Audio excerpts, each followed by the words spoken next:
Let's get it. 580 Sports Talk is live and direct on a Monday. We are back for the weekend with 3 hours of sports talk coming your way on the sports voice of Kansas, 580 WIBW FM 104.9, online at 580WIBW.com, and on our streaming video channels, 580 Sports Talk on YouTube, WIBW News on Facebook. However, wherever, whenever you're tuning into the program today, thank you so much for being a part of 580 Sports Talk. My name is Dan Lucero.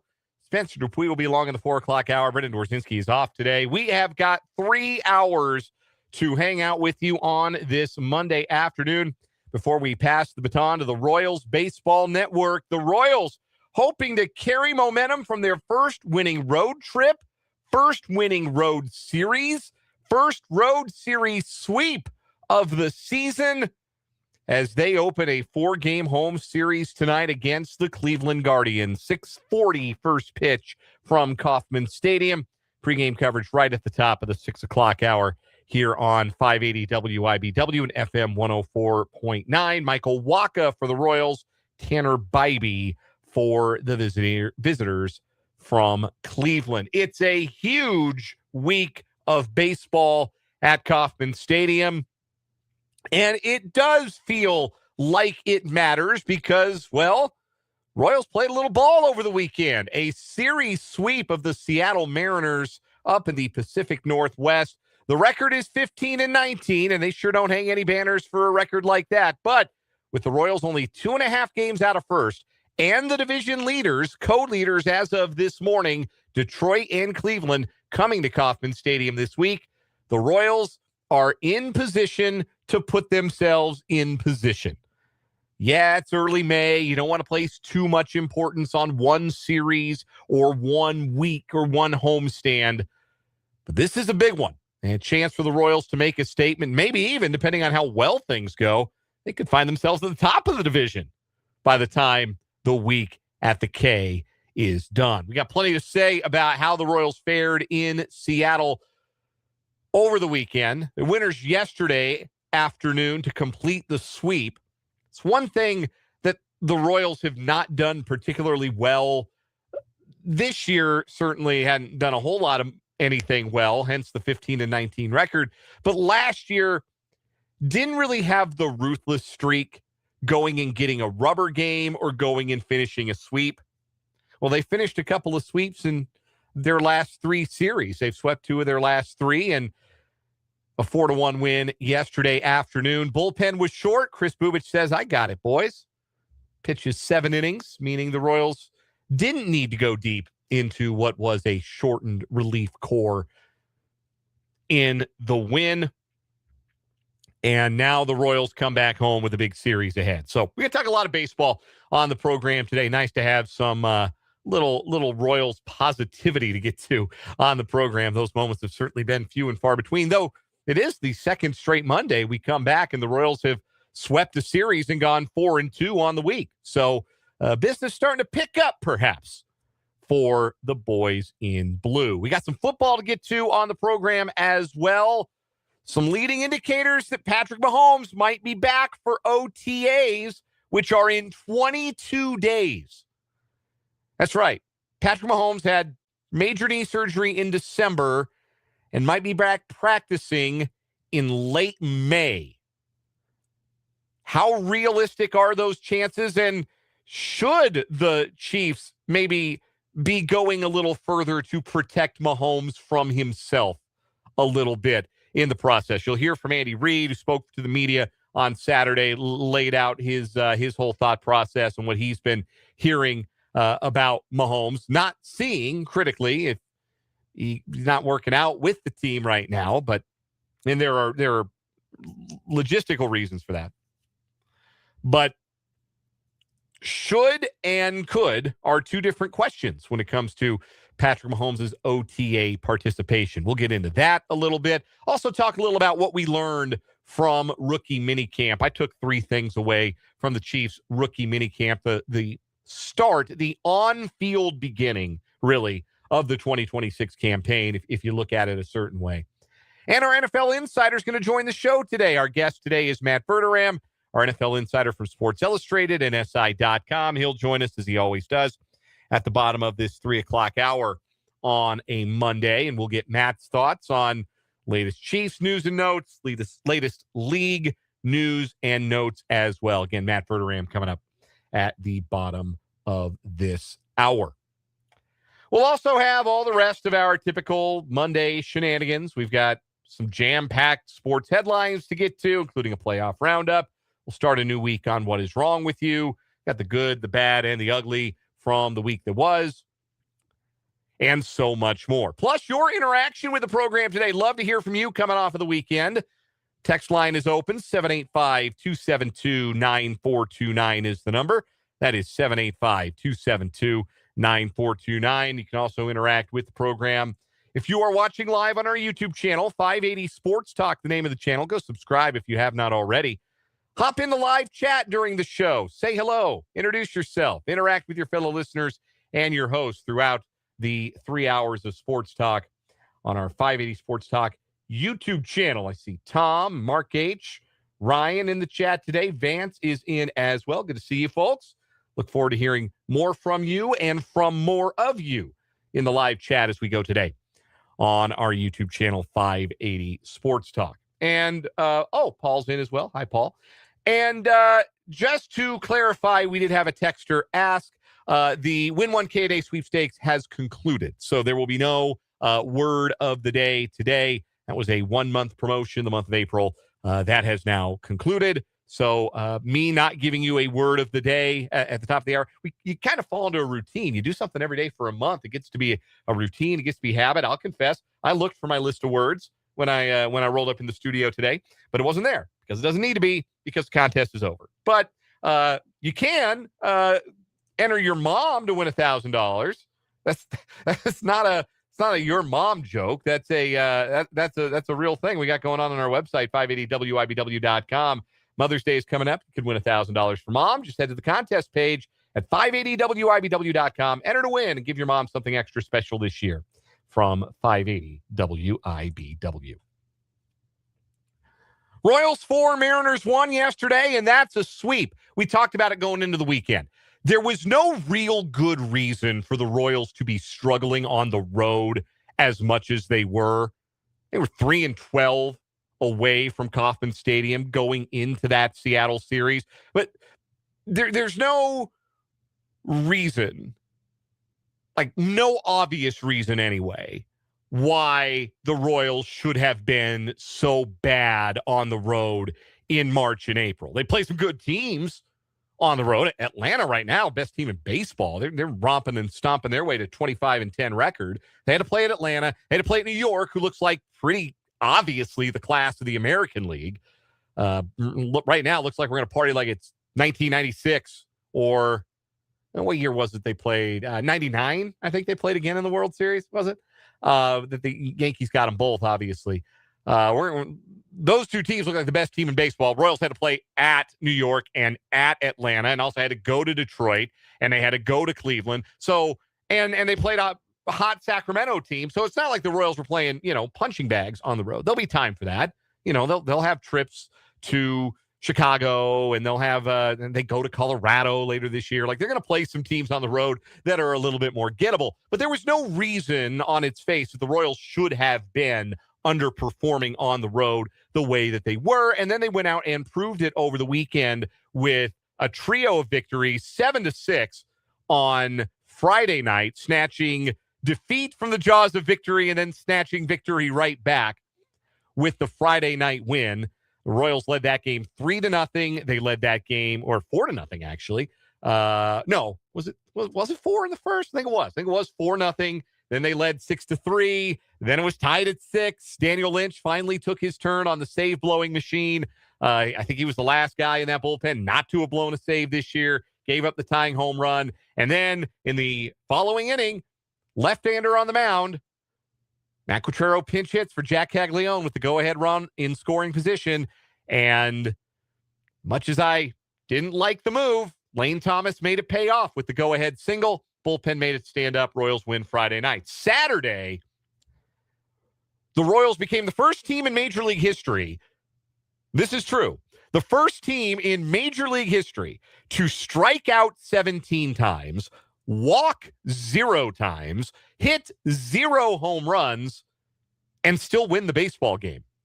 Took extra innings, took Jack Caglione's one-out game-tying hit off of Seattle's closer Andres Munoz, tie the game up, and the Royals delivered their fake runner in the top of the 10th, while the Mariners could not deliver theirs off of Lucas Erceg for a 3-2 win. Then yesterday was all about Chris Bubich. He was super for 7 innings, and the 7 innings part was the operative part, with Matt Strahm and Lucas Erceg likely not available for the Royals, and probably not Luinder Avila, as much as that would or would not have mattered because he pitched 2 innings on Saturday.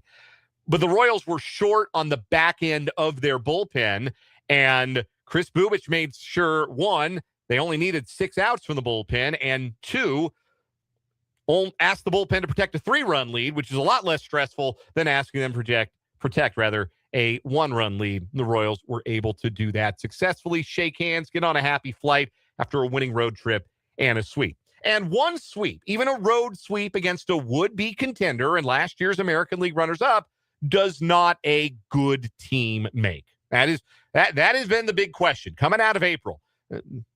Maybe these guys just aren't very good. They don't play good baseball a little too often. Even in the 3 wins this weekend, there were some questionable base running plays. One of them worked out. I don't know what Michael Massey was doing in the 10th inning as the go-ahead run with nobody out, straying as far as he did off of second base, but it worked out. He was decisive after Cal Raleigh threw behind him, was able to take third and ultimately score the winning run on Michael Garcia's sac fly.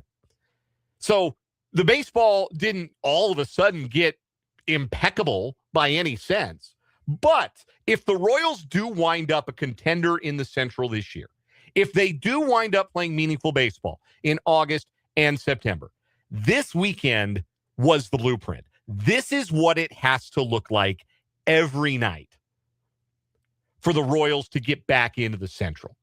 You have to start with the starting pitching. So much of this team's success is going to be contingent on how well the starting pitching goes. Seth Lugo, really good on Saturday, and boy, did he need to be, because the Royals weren't touching, as long as he was in the game, they weren't touching Emerson Hancock. That was as good as you're going to see an opposing pitcher be against the Royals lineup this year. He was electric.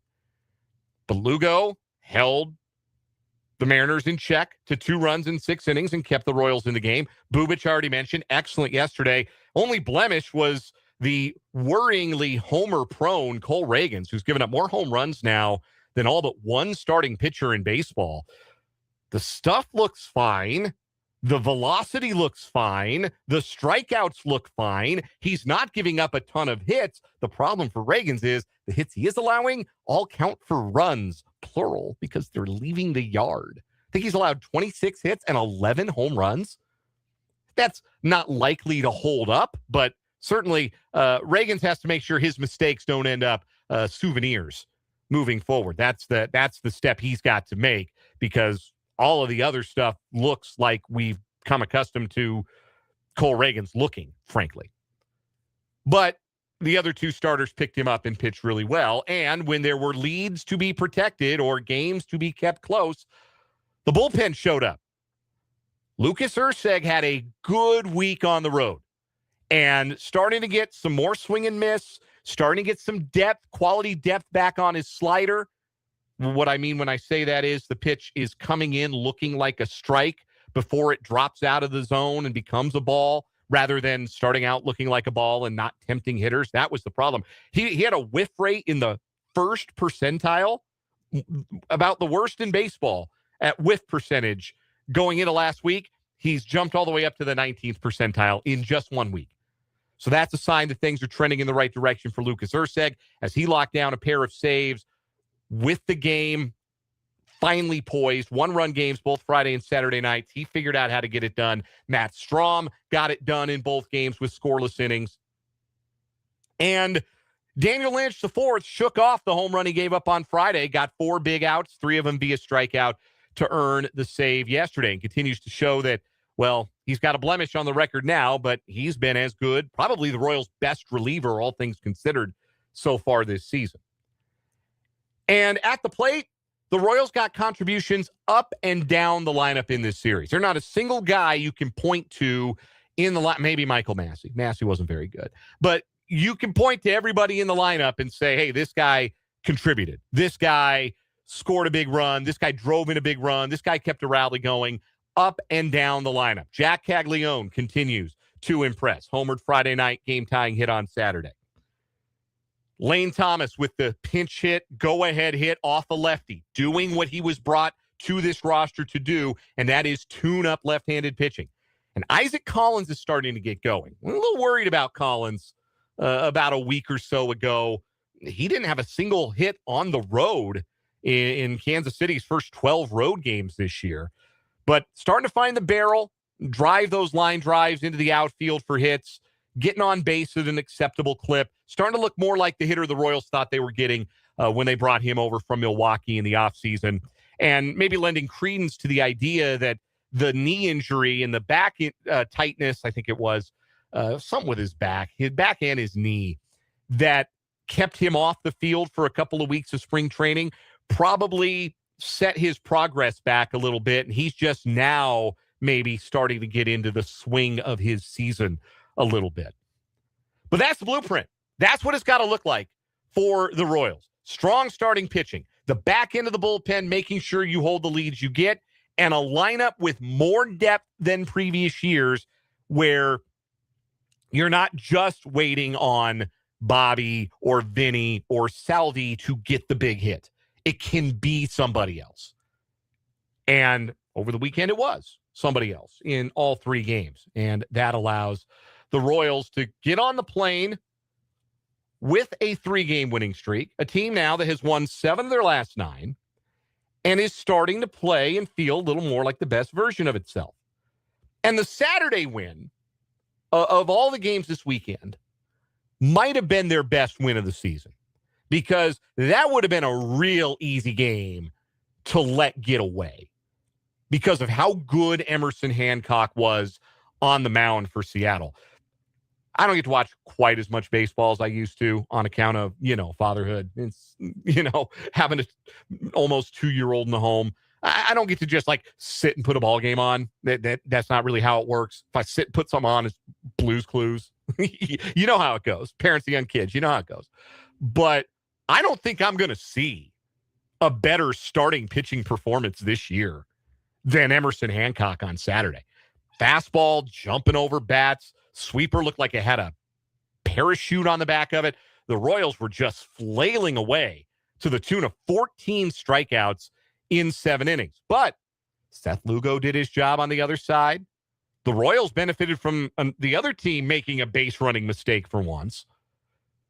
Luinder Avila came in, and for those 2 innings on Saturday, you see the vision for what it can be for him in relief when he just airs it out.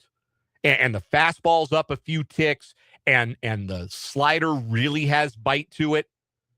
He was really good in his 2 innings of work, and then the Royals were able to, again, tie it in the top of the ninth. Not just tie the game, it's Jack Caglione against one of the best closers in the game in Andres Munoz of Seattle, hammering that ball into center field to score the tying run. And then to win it in extras, to run their way out of what could have been a crippling base running mistake in the top of the 10th and convert their run, and then not allow Seattle to convert their fake runner. Winning a game like that, where you go look at the box score of that game and you say, oh, you got no chance. Struck out 17 times, didn't walk. That's not a game you got any business winning. The Royals found a way to win it. And that is the kind of win that bolsters confidence and belief in a clubhouse. Between that game and the way they won last Sunday against the Angels at home, when they were down 6-0 in the second inning and came back and won it in extras, those are the kinds of wins that make you believe and expect that you're going to win at the end of the night no matter what. That's the kind of confidence it felt like this team was missing for the better part of April. It felt like they were just waiting for something to go wrong. Didn't have a lot of confidence they could get more than 1 run. Didn't have a lot of confidence the leads were going to be held late. think you're starting to see the team gather some of that in a meaningful way. And look, I know Seattle's record isn't very good right now. In fact, they're only half a game better than the Royals. They're 16-19 after getting swept. But that was a team that had come in playing really good baseball, trying to rebound after their own slow start. That's a team that was among the national favorites to win the American League this year. A team that came, God, what were they, 5 outs from winning the pennant last year? It's a good club. And the Royals just went to their house and they swept them. And that is the kind of outcome that can drive some belief for the Kansas City Royals. We'll take our first break here on 580 Sports Talk. We'll come back, get some of your reaction. Want to hear what you think of what you saw from the boys in blue over the weekend. 785-272-9429 is the text line number. You can also interact in our live chat on our YouTube channel, 580 Sports Talk, or in the comments of our Facebook stream, WIBW News. Matt Verderame, our NFL insider, coming up in about 10 minutes or so. We got a lot of Chiefs to get to, more Royals as we preview what will be the biggest week of their season coming up, and a whole lot more fun on a Monday on this edition of 580 Sports Talk. Thanks for being with us.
$3:29 on 580 Sports Talk. We're just getting started on this Monday edition. Glad you're here. I am Dan Lucero. Again, Spencer Dupuy will be along in the 4 o'clock hour. Brendan Wrzynski is off today. Royals baseball, 6 o'clock, 6:40 first pitch from Kauffman Stadium. They'll see if they can keep the good times rolling with the first of 4 against the tied for first place Cleveland Guardians, start of a major 7-game homestand. We'll have some more thoughts on that a little bit later on in the show. Big picture thoughts on what this week means. Because you know me, I'm not the guy who's going to put outsized importance on a series or a homestand or a selection of games in the month of May, especially not early May. But this is about as important as early May baseball gets for a Royals team that wants to prove that they are not the team that started 8-17, that they are, in fact, moving in the right direction, that they do, in fact, intend to compete in what is a wide-open AL Central. Let's go to Well, let's start with the text line, 785. Similar line of thinking from the 785. I don't want to sound like a negative Nancy. We'll see what the Royals do with their next 2 series. Yeah, they've got to build on what they've done, but checked a couple of boxes over the weekend. They had been poor on the road all year. They had not won a road series all year, and they get not only the series win, but the sweep. And the bats come out. They obviously weren't great offensively on Saturday, but they scored 7 on Friday night and ended up with 4, which a lot of games for the Royals, that has to be a winning number. With their starting pitching, you got to believe 4 can be a winning number for you. And yesterday it was. They scratched and clawed out a few off of Luis Castillo and found a way to get enough to back a really outstanding outing from Chris Bubich. He was very good. The Bard is in on the live chat on YouTube. We got a limerick. The Royals win, we get limericks. They lose, we get haikus. That's the level of effort is commensurate. The Emerald City was shining. The Mariners fans were left whining. The boys left with the sweep. Put Seattle to sleep. Can the boys make it season defining? Again, I hesitate to use a term like season defining on May 4th. But this next 7 games, we're going to put a pin in these. One way or another, these could be 7 games that we are still talking about, whether it's when we're talking about why the Royals are trading a bunch of their guys at the trade deadline, or if we're talking about who the Royals are going to play in the American League Division Series. Or, it's just somewhere in between when they're playing, if they're playing or not competitive baseball on September 1st. Definitely going to be a week that we put a pin in these next 7 games coming up.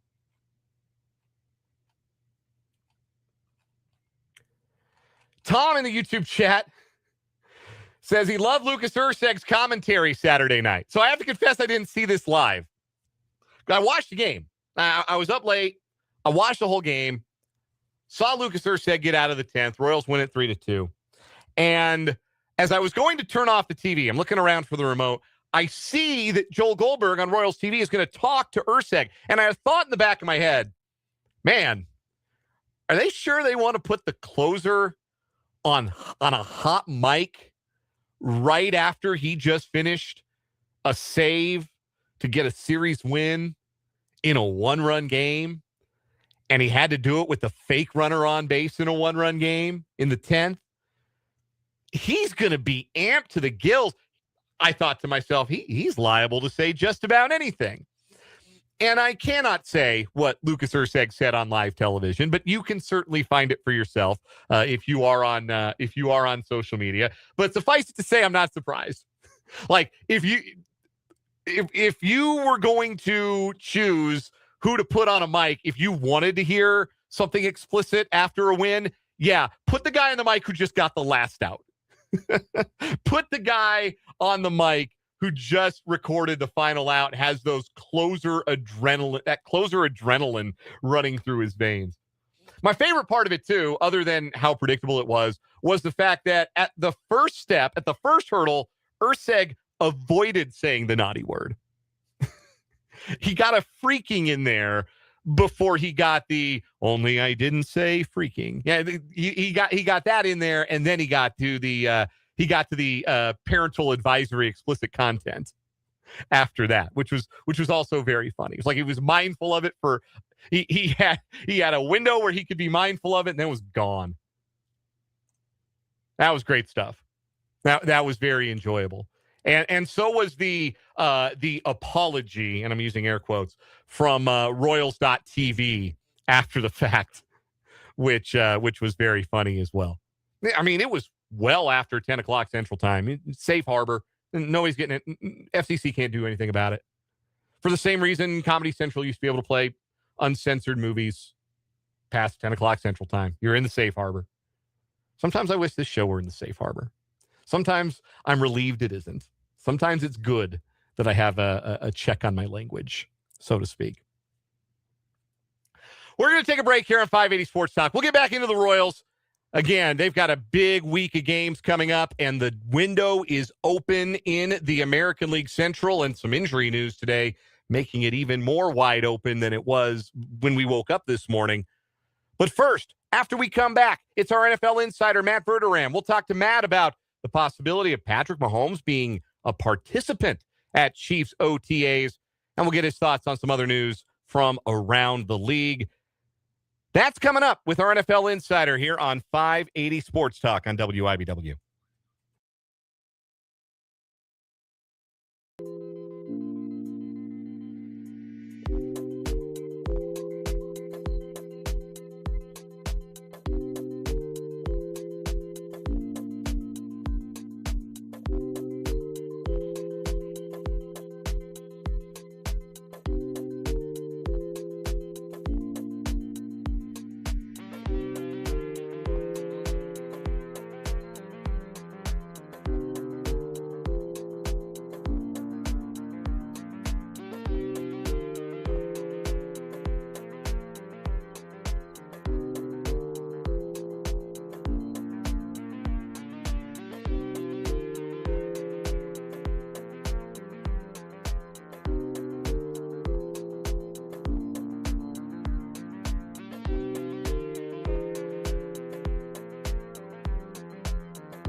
We are joined on the Fleming Place Wine and Spirits hotline by our NFL insider, Matt Verderame, who covers the National Football League for Sports Illustrated, SI.com. It's also on That Football Show on the KC Sports Network, and you can subscribe to his Patreon as well, the Matt Verderame Show. He joins us every Monday at this time on 580 Sports Talk. Matt, the big talking point from the Chiefs rookie minicamp is the possibility that Patrick Mahomes could be a participant in OTAs, first of which is in 22 days for the Chiefs. First of all, what's your level of surprise that Mahomes could potentially be a participant in OTAs this soon after surgery? High, based on the fact that, look, I mean, we're talking that would barely be over 6 months. 6 months and about a week and change. So, no, listen, it's not a game. He's not out there running and cutting and dropping back and avoiding pressure and guys rolling near his legs. I mean, it is obviously far different. And participating might just be him literally standing there and throwing the ball to some guys and being very, very limited and safe in what he does. That being said, it's still a surprise. I don't think there's anybody who thought when he got hurt in December that we would.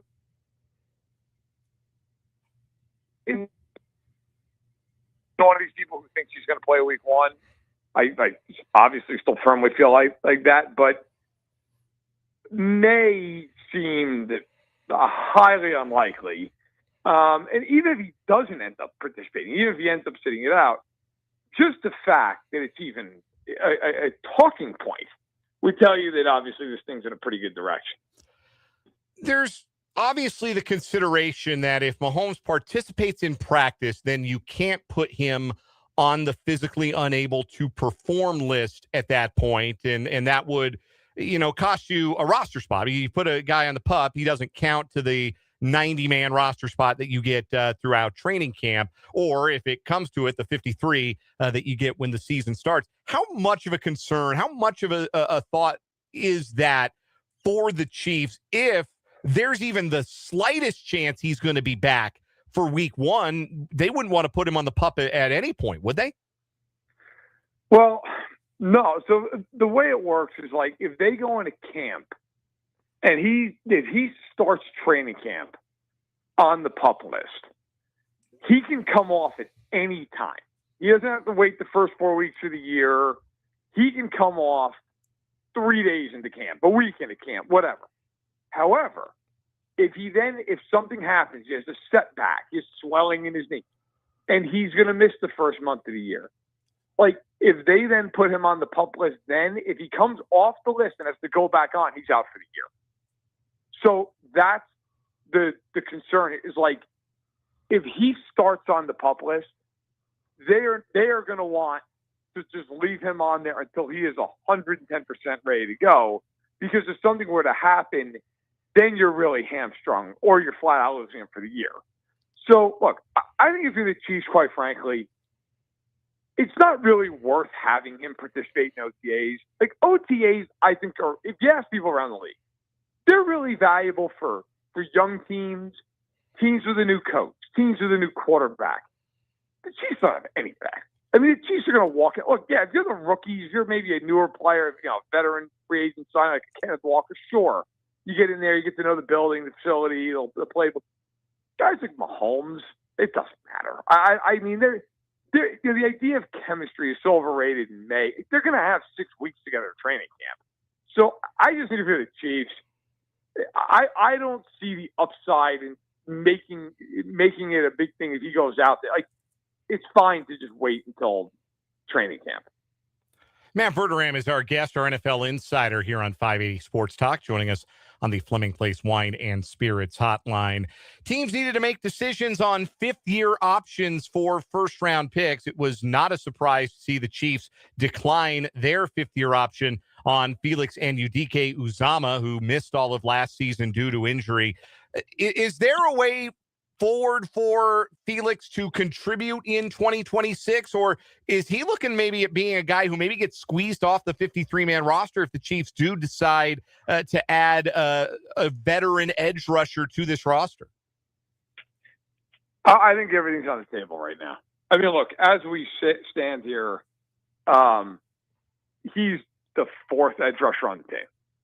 If they bring in Cam Jordan, Jadeveon Clowney, fill in the blank, he's in number 5. Well, you're number 5, you could definitely get cut. Like, number 4, you're probably in the team. Number 5, you get cut. He is a bubble player. If I had to bet, I'd bet on him making it over not. But he's shown, let's be honest, he's shown nothing. I mean, this is now year 4 of his career. He has done nothing. He has done absolutely nothing in 3 years. So there's no real reason to think all of a sudden he's going to shine. Now, listen, the Chiefs would love nothing more than for him to show up, have a strong camp, make the team, be a nice rotational player, and at the end of the year, you're having the conversation of, hey, you know what? Okay, he didn't live up to his draft billing, but could he be Mike Danis 2.0? I mean, that's probably, I think, like your best case scenario, which is super disappointing for the 31st pick in the draft. But, like, maybe that's his future, which if it is, if you're the Chiefs, that's not great because it's the worst that's ever happened to you. But the odds are that based on what we've seen to this point, yeah, he's the bubble guy. If he makes the team, you're not getting much out of him. And then, he's on to another stop next year if he stays healthy. You mentioned the veteran edge rusher possibilities there, a couple of them. Cam Jordan's still on the market. Jadeveon Clowney is still on the market. Dante Fowler's still out there. Joey Bosa. There are a bunch of others. Yep. Do you think there's going to be a lot of movement on that market before teams get to OTAs, or is that a class of players specifically given the amount of experience we're talking about? Leonard Floyd's another one where those guys are going to be just call me when training camp is a week away sort of additions for teams that are championship adjacent, let's say. Yeah, I think a lot of those guys, listen, this is one of these things where they know the teams are interested in them. They know that 3, 4, 5 teams that are, hey, you know what, we got to, we either have an offer out for you or when you're ready to sign, make sure we're one of the teams you call. All those guys just mentioned fit that bill. And so if you're let's just say Cam Jordan, take it for example. Like I don't think you're running into OTAs. doing. You've been in the league forever. Like, you know, you're going to get in there and you're going to be asked to do a handful of things, and you're going to play a meaningful but a rotational role. And that's where you are at this point in your career. Now, obviously, things can change. You know, a guy get hurt in front of you, all of a sudden now you got to play major snaps. But I think a lot of those guys, they're just going to say, hey, let's wait this out. If we sign July 20th, that's fine. Like, it's not a big deal. And a lot of these guys already know what they're going to do. I mean, a lot of these guys are sitting there going, okay, I know I'm going to sign this team, but I don't feel like having to do all this other stuff. I think, you know, that'll kind of slowly play itself out over the next couple of months.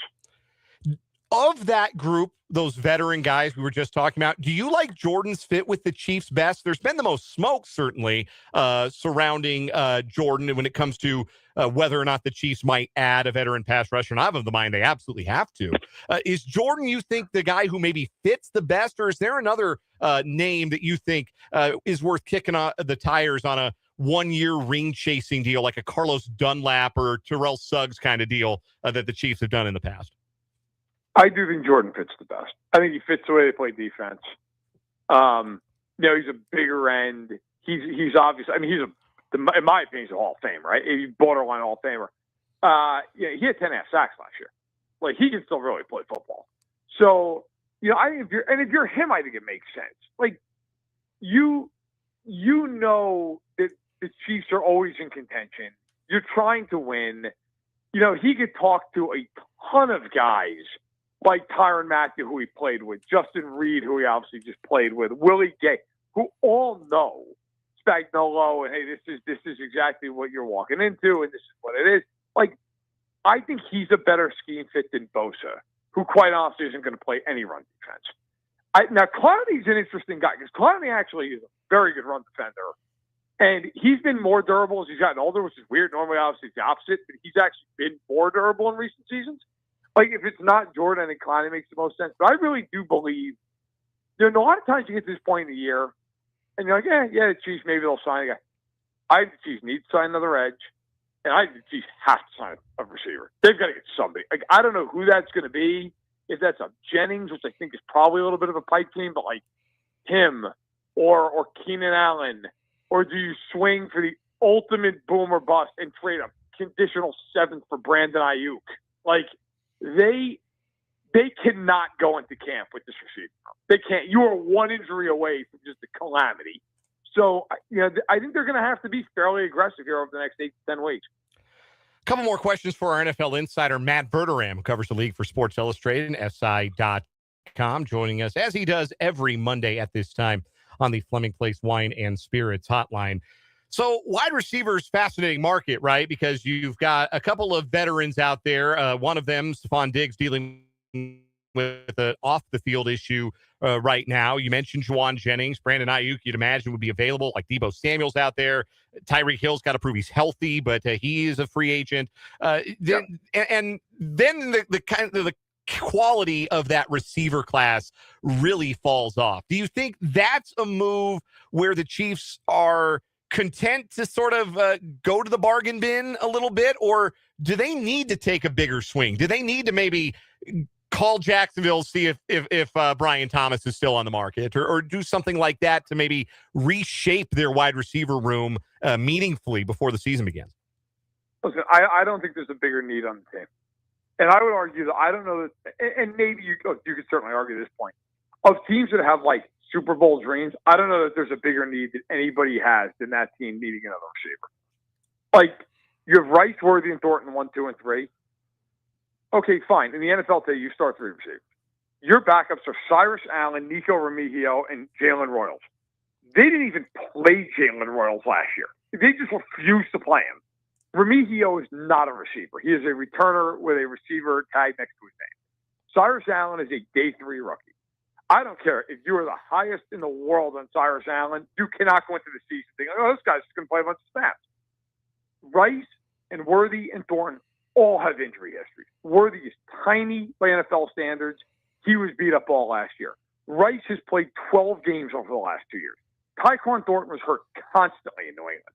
Like, you are easily looking at a scenario here where 1 or 2 of those guys gets a hamstring pull, and you have nobody to play receiver. Like, if I'm the Chiefs, I am making a significant push to try to get Juwan Jennings in that building. I am making a push to get Keenan Allen to take a phone call. I am absolutely, to your point, calling up Jacksonville. Is Brian Thomas Jr. in your plans? Are you going to pay Parker Washington? If you're going to pay Parker Washington, you just paid Myers. Maybe you're not going to pay Thomas.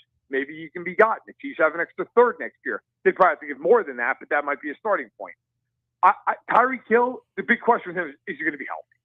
And then, like I mentioned with Ayuk, look, like, he is the guy you could trade for him and he could just never show up, whatever.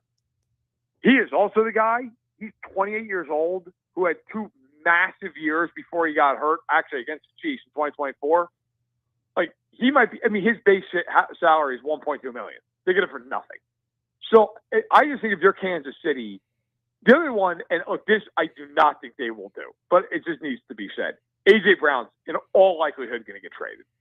Would the Chiefs, who have an incredible relationship with Howie Roseman, Brett Beach and Andy Reid are really good friends with Howie Roseman, would they call him up just say, we'll give you a first and one of those thirds?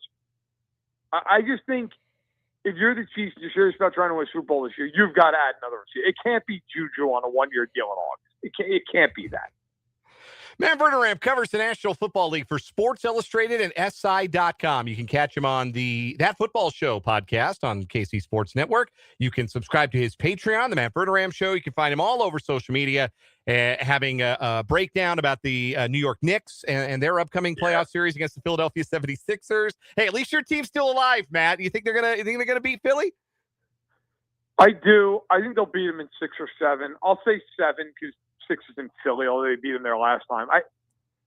I think the fact that they have much better depth over the course of a long series, I think matters. I feel like at some point in the series we're going to get like that report, like Embiid may not play tonight, Paul George may not play, and like that seems like that might be the series. Yeah, Embiid's liable to get like a disease you didn't know was like still a thing, or some kind of injury you didn't know was possible to get and miss 2-3 games in the series. Like he's got the bends or scurvy or something like that, and he can't play. Like, yeah, that could swing the series in the Knicks' favor. A splash of NBA talk with our NFL insider, Matt Verderame, here on 580 Sports Talk. Matt, always a pleasure. We'll do it again next week.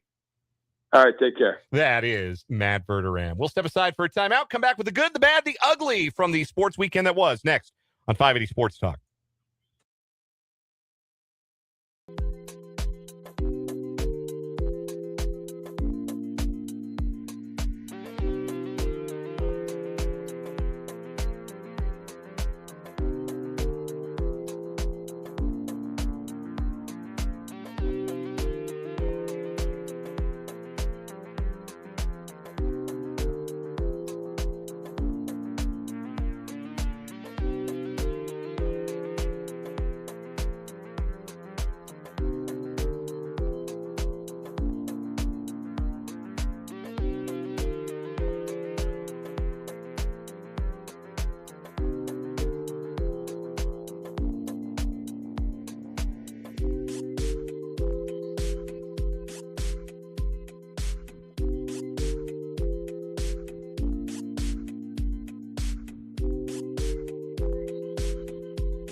good, the bad, and the ugly from the sports weekend that was. A lot of good. Let's start there. How about KU baseball on fire? 10 wins in a row. They sweep Arizona. They got a 4-game lead in the Big 12 standings with 6 games to play. Dan Fitzgerald's group's going to win the Big 12. How about that? What a year they're having.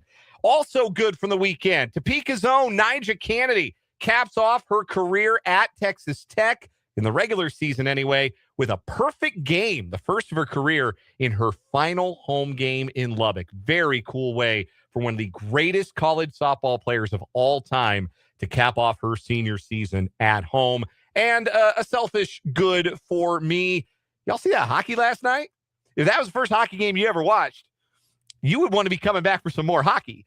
Avalanche beat the Wild last night 9-6, and I'm not going to pretend I had a great time watching all of it, watching the Avs go from up 3-0 to down 5-4. I did not enjoy, but the part where they went ahead and won 9-6, I enjoyed very much. And that was actually all I got to watch live because I was putting my kid to bed. So I got to see the good stuff. But no, very fun hockey game and a good start to the Western semifinals for my Avs. The bad, it was a bad decision to put Lucas Erceg on a hot mic on Saturday. It was a good decision because it was funny. It was a bad decision because you can't say that on live TV, man. You can't do it. Like you can, but also you can't. Bad idea. Bad television production decision there. Don't put the amped up closer on a hot mic. Just don't do it. The ugly, on the other side of the state in Big 12 baseball, the Batcats swept by West Virginia, and they're good, but boy, it's looking like K-State is going to miss the NCAA tournament. This was not a team that should be missing the NCAA tournament. They're too talented to miss out, but they're going to. Next hour, we got more Royals talk, plus some thoughts on Patrick Mahomes and OTAs on 580 Sports Talk.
Well, let's get it. Hour number 2, 580 Sports Talk on this Monday afternoon. Thank you so much for being here on the Sports Voice of Kansas, 580 WIBW FM 104.9, online at 580WIBW.com, and in living color on our YouTube channel, 580 Sports Talk, and our Facebook page, WIBW News. One person has already asked on the YouTube, so I will confirm audibly for all to hear. Yes, I am wearing a T-shirt on which there is a penguin playing golf.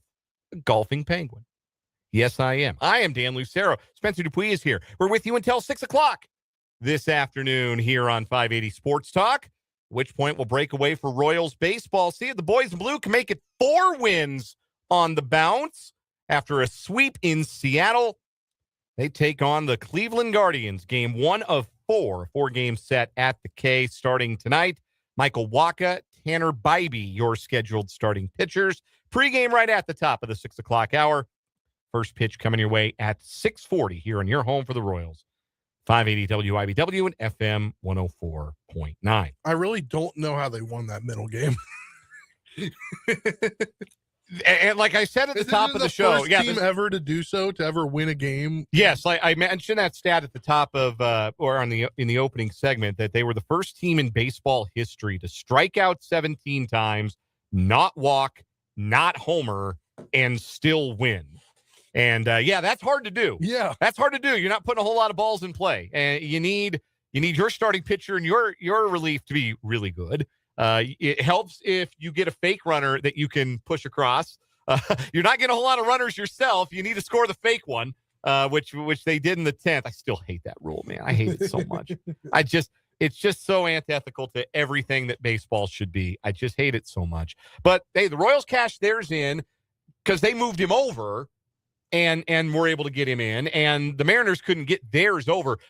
The Royals did catch 2 breaks in that game, on that Saturday game. Number one, Randy Rosarena forgot what the count was with 2 outs in. I think it was the 6th. And the bases are loaded, and he takes off for second on the 2-2 pitch because he thought it was the 3-2 pitch. And the Royals were able to execute defensively, get him out on the base paths before the runner could sprint down from third and score. So they caught that break. The other break they caught was that it was Mitch Garver leading off the 10th and not Leo Rivas or really anybody else in their order, because Garver not going to bunt. Yeah. I know that drives people crazy. I remember the Royals lost a game earlier this year. It was that Baltimore game because Caglione led off extra innings and he didn't bunt. And we got a texter really upset. Why aren't they bunting? You got to know how to bunt. And on the one hand, yes. But on the other hand, some guys, they don't pay to bunt, man. I don't know what to tell you. And like if it had been the 9-hole hitter Rivas up, they would have bunted the runner over to third. And now you got to hold the runner at third with 1 out in a tie game, in a 1-run game. And that's a lot harder. But because it was Garver and he was up there to swing away, Urseg punched him out. And then Rivas isn't bunting. Is Urseg back? Weaker hit. Oh, I think he might be. He's swearing on live TV. He's feeling good. Did you see that that play in the 9th that Lane Thomas scored on? The MLB changed the scoring of it today. No, I did not. Yeah, it was going to be Lane Thomas scored on the error originally. He scored on the hit, so it's an RBI. Oh, I think. Well, God, that's a no-brainer. It never even occurred to me that they wouldn't have given Caglione the RBI. Yeah, and then they say Cags advanced to third on the throwing. That was nonsense scoring by the official score. Wow. Yeah, they came to their senses on that. My gosh, that never occurred to me that would be a thing. Like you're talking, I don't even know what you're talking about. Like, what could they possibly have changed? It was the clearest single plus error that you'll ever see in baseball. What do you mean they changed the scoring? They can't give him a triple, but no, that never occurred to me they would have done that. But Royals winners of 3 in a row, and they will try and match their season-long winning streak with a 4th straight win tonight against the Guardians. Again, pregame at 6 o'clock, first pitch at 6:40. Text line is open, 785-272-9429. You can also get at us in the live chat on our YouTube channel. 580 Sports Talk is the name of our channel on YouTube. You can comment if you're watching the live stream on Facebook as well at WIBW News. No keyword today. The Win 1K a Day sweepstakes ended on Friday. We are keeping the $1,000 for ourselves today, and we're going to buy some wings. $1,000 worth of wings. How about some fans? Doesn't sound good on the radio. We're going to buy some wings. Anyhow, coming up this hour, we'll play a little bit of Andy Reid audio from Saturday when he spoke to the media on day 2 of the rookie minicamp, particularly as it pertains to Patrick Mahomes and the chance that Mahomes, who is, again, not even 6 months out of major knee surgery, maybe going to participate in OTAs, which is a truly remarkable thing to consider. But should he? Do the Chiefs need to maybe protect Patrick Mahomes from himself a little bit? We'll talk about that, banter back and forth on that a little bit. We've also got What Is Wrong With You coming up this hour, start of a brand new week on What Is Wrong With You. If we have tennis aficionados in the house, I'm going to need you dialed into What Is Wrong With You, because I have a very important question about my What Is Wrong With You, because I have the broad assumption that everybody is in the wrong on this one, but maybe I am wrong. And to find out for sure, going to need some tennis nuts to be listening to What Is Wrong With You today. People who really follow or play or engage with the sport of tennis. This will make sense when we get there. The story itself has nothing to do with, well, it has a little bit to do with the sport, but like, it's not a tennis story. Just bear with us. Bear with us. 7 games for the Royals on their upcoming homestand. 4 against Cleveland, 3 against Detroit. And you know how careful I always am to overstate the importance of anything that happens in Memorial Day. But there is no doubt this is a early pivot point and potentially could wind up being the pivot point in this Royals season. Cleveland and Detroit enter today atop the American League Central. But that is really only because by rule, somebody has to be in first place. Cleveland and Detroit are both 18 and 17. Detroit beat up Texas last night on Sunday Night Baseball, in case you missed that. Then you have Chicago at 16 and 18. The Royals at 15 and 19 have climbed out of the cellar. They're 2.5 back. Minnesota sits in last place at 15 and 20. It's not a very good division, suffice it to say. Really, both the Central and the West in the American League are not terribly impressive. Only 3 teams out of those 10 above 500, and nobody more than 2 games clear of the 500 mark in both the Central and the West. And of course, the big Major League Baseball news of the day pertains to the Tigers and their ace Tarik Skubal, who we won't be seeing for a while. He's having elbow surgery to remove loose bodies in his left elbow. You ever had a loose body in your left elbow or your any elbow? No, but I'm pretty sure that's one of the surgeries in which Steven Strasburg had during his career. Yeah, I could believe that, because Strasburg was always hurt. Yes. But yeah, loose bodies in the left elbow. If you were online for this, it was very funny, because John Heyman, longtime baseball reporter, baseball insider, I think he's at the New York Post. John Heyman posted something to the effect of, the Tigers are skipping Tarik Skubal's start tonight. The hope and belief is that it is just precautionary. And everybody else in the next 2 minutes was like, actually, dude, he's having surgery. He's going to miss at least 2 months. Jeff Passan posted that the left elbow surgery that Skubal is going in for is typically a 2 to 3 month recovery.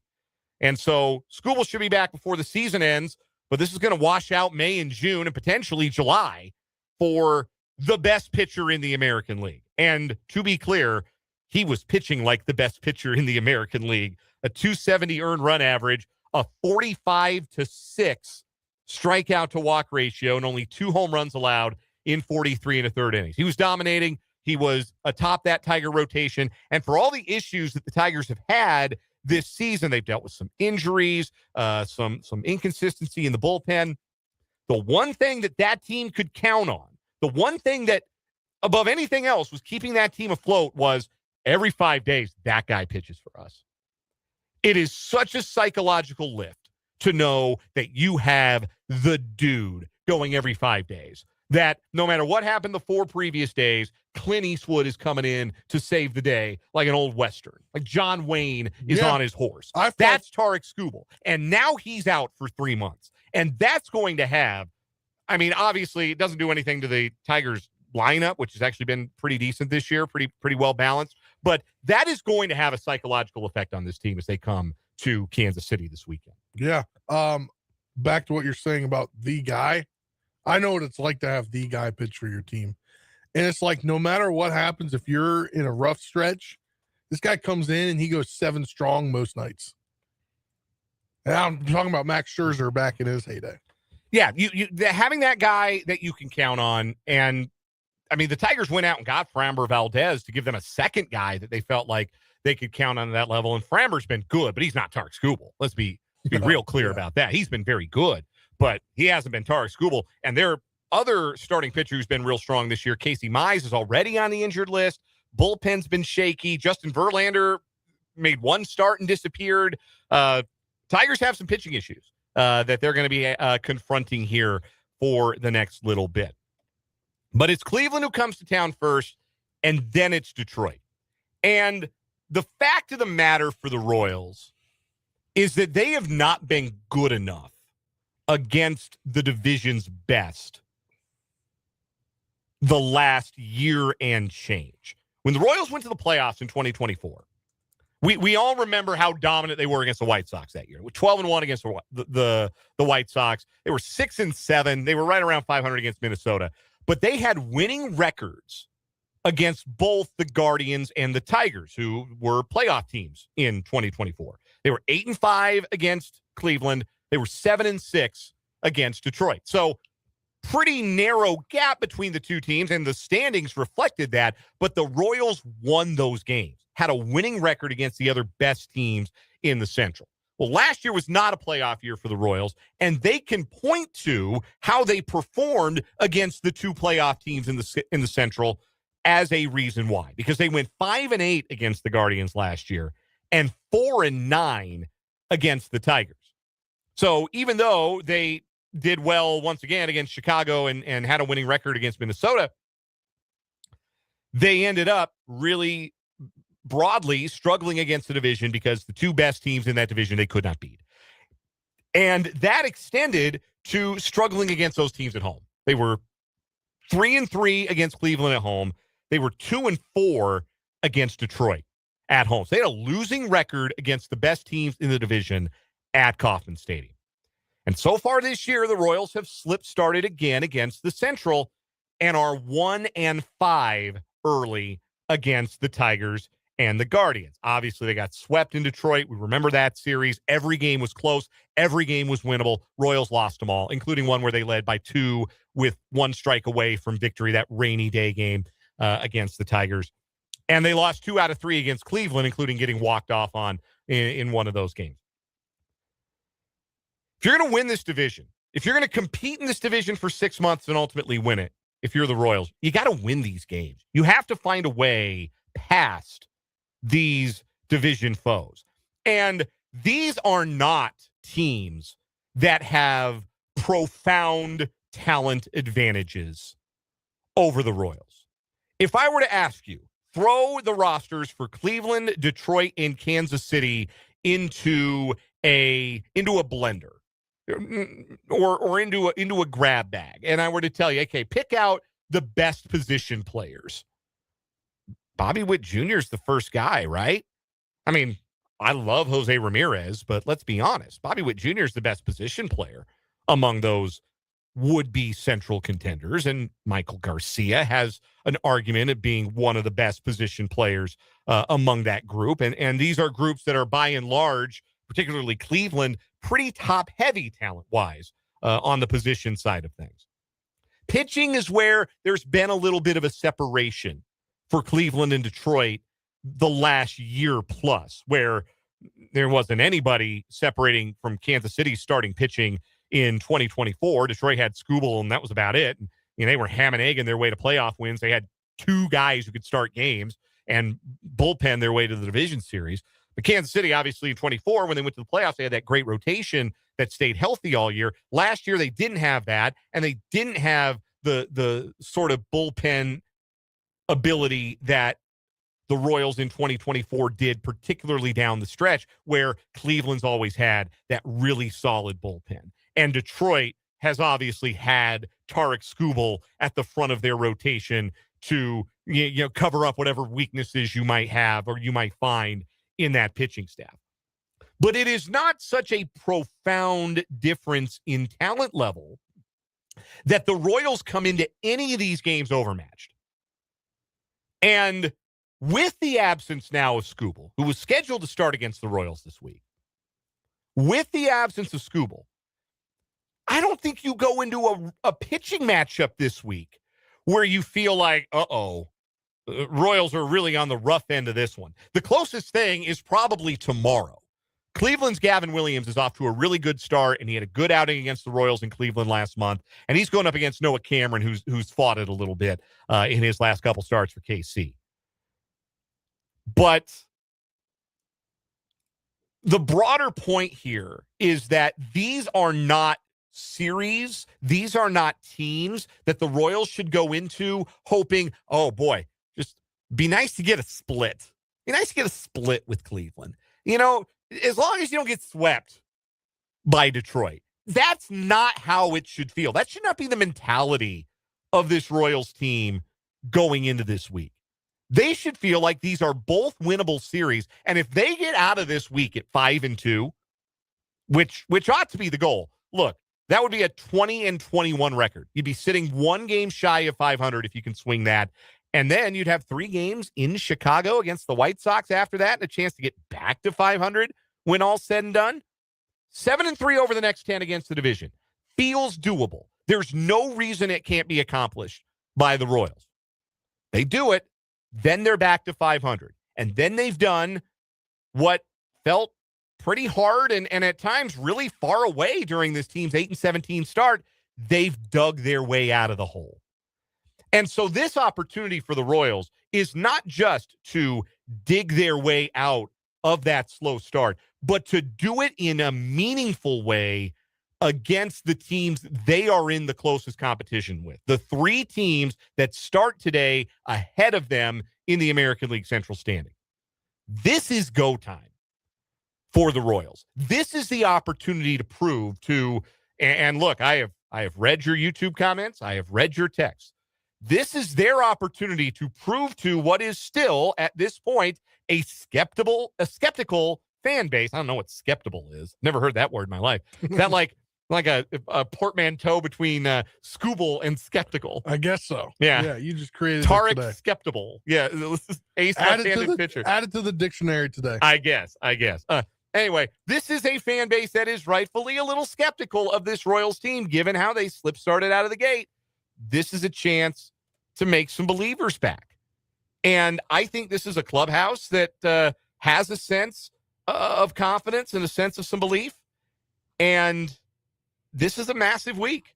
This is a major opportunity for Kansas City to put their stamp early on this season on the Central Division and say that they are going to be the team that runs the show in the Central. But the early returns for the Royals against these 2 teams were not good. They were also on the road. Can this be a different Royals team? Their offense is operating better than it was 2-3 weeks ago. There's been some tentative optimism for the bullpen. Carlos Estevez could be back by the end of the week. There's real possibility. Starting a rehab assignment. Yep. Yeah, and that in a perfect world, that fortifies the bullpen a little bit to get another veteran who's handled the ninth inning back there, provided that he's throwing harder than I did in high school, which he could not do back in March. That could be an asset to this Royals bullpen and continue to strengthen the roster moving forward. But it's a big week for May. It's a big week. And one way or another, I have a feeling that whether we're talking in July about a fire sale, whether we're talking in September about who the Royals are going to play in the division series, or something in between, we're going to have a pin in this week. And we're going to go back to these 7 games. And I think they're going to tell us a lot, long haul, about how this team competes against the best in the Central. We'll step aside for a timeout here on 580 Sports Talk. We'll come back with our round of What Is Wrong With You to start the week, and then some Chiefs talk coming up. You're listening to 580 Sports Talk on 580 WIBW.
So what is wrong with you time on 580 Sports Talk? We've got two new stories competing today to start a brand new week. It's our first full week of May on What is Wrong with You.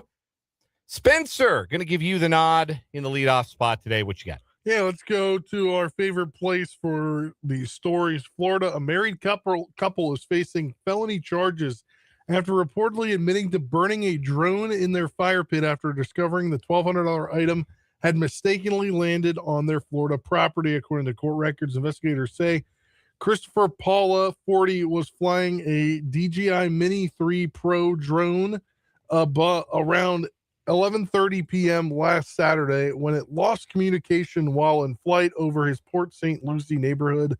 The drone, Paula told police, was programmed to automatically return to its home point when connection is lost. However, instead of flying back to Paula's residence, the wayward drone touched down in a backyard of a house owned by Sandra Marcellus. Marcellus, who bought the property in 2016, lives there with her husband, Al Daniels. Yeah, I'd go with Al, too. Yeah. There's a lot of consonants in that name. I'll just go with Al. Using a GPS feature, Paula determined his drone's last known position was in a nearby backyard. Cops reported.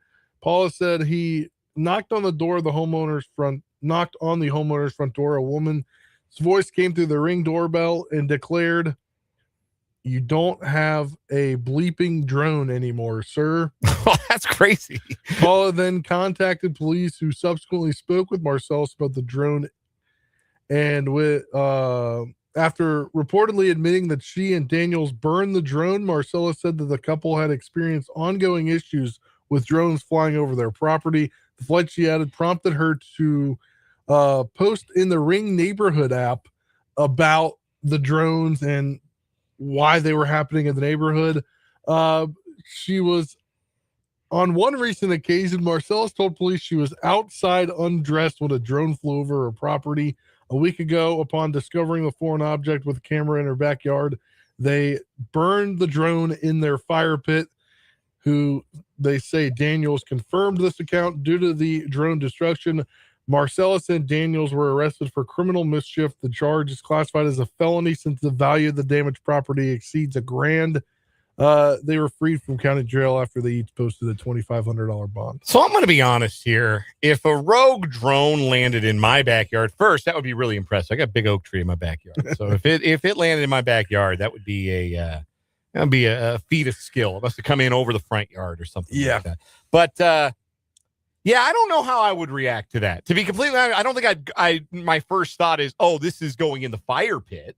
But yeah, I don't know that I'd be real thrilled. I'd feel a little violated if somebody's like camera drone is chilling in my backyard. Yeah, I would feel a little bit violated by that. And it wasn't the first time it's flown over the house, apparently. Yeah, if it's not the first time, like, I don't know. I don't think they were in the right, but I also kind of get it. Like, I get having a reaction. I just don't think that's the reaction. Yeah. To burn it in the fire pit. That's a little much.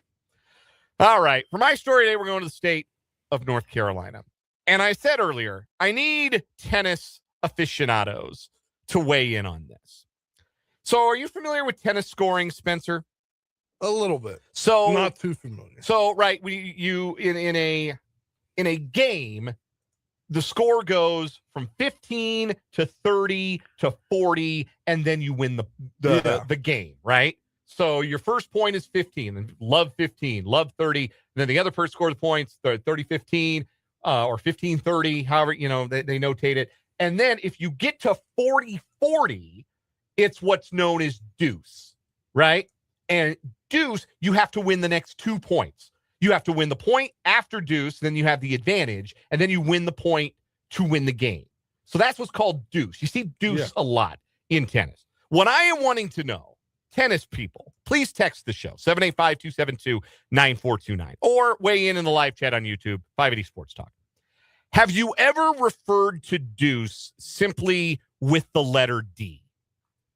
Have you ever just referred to deuce as D?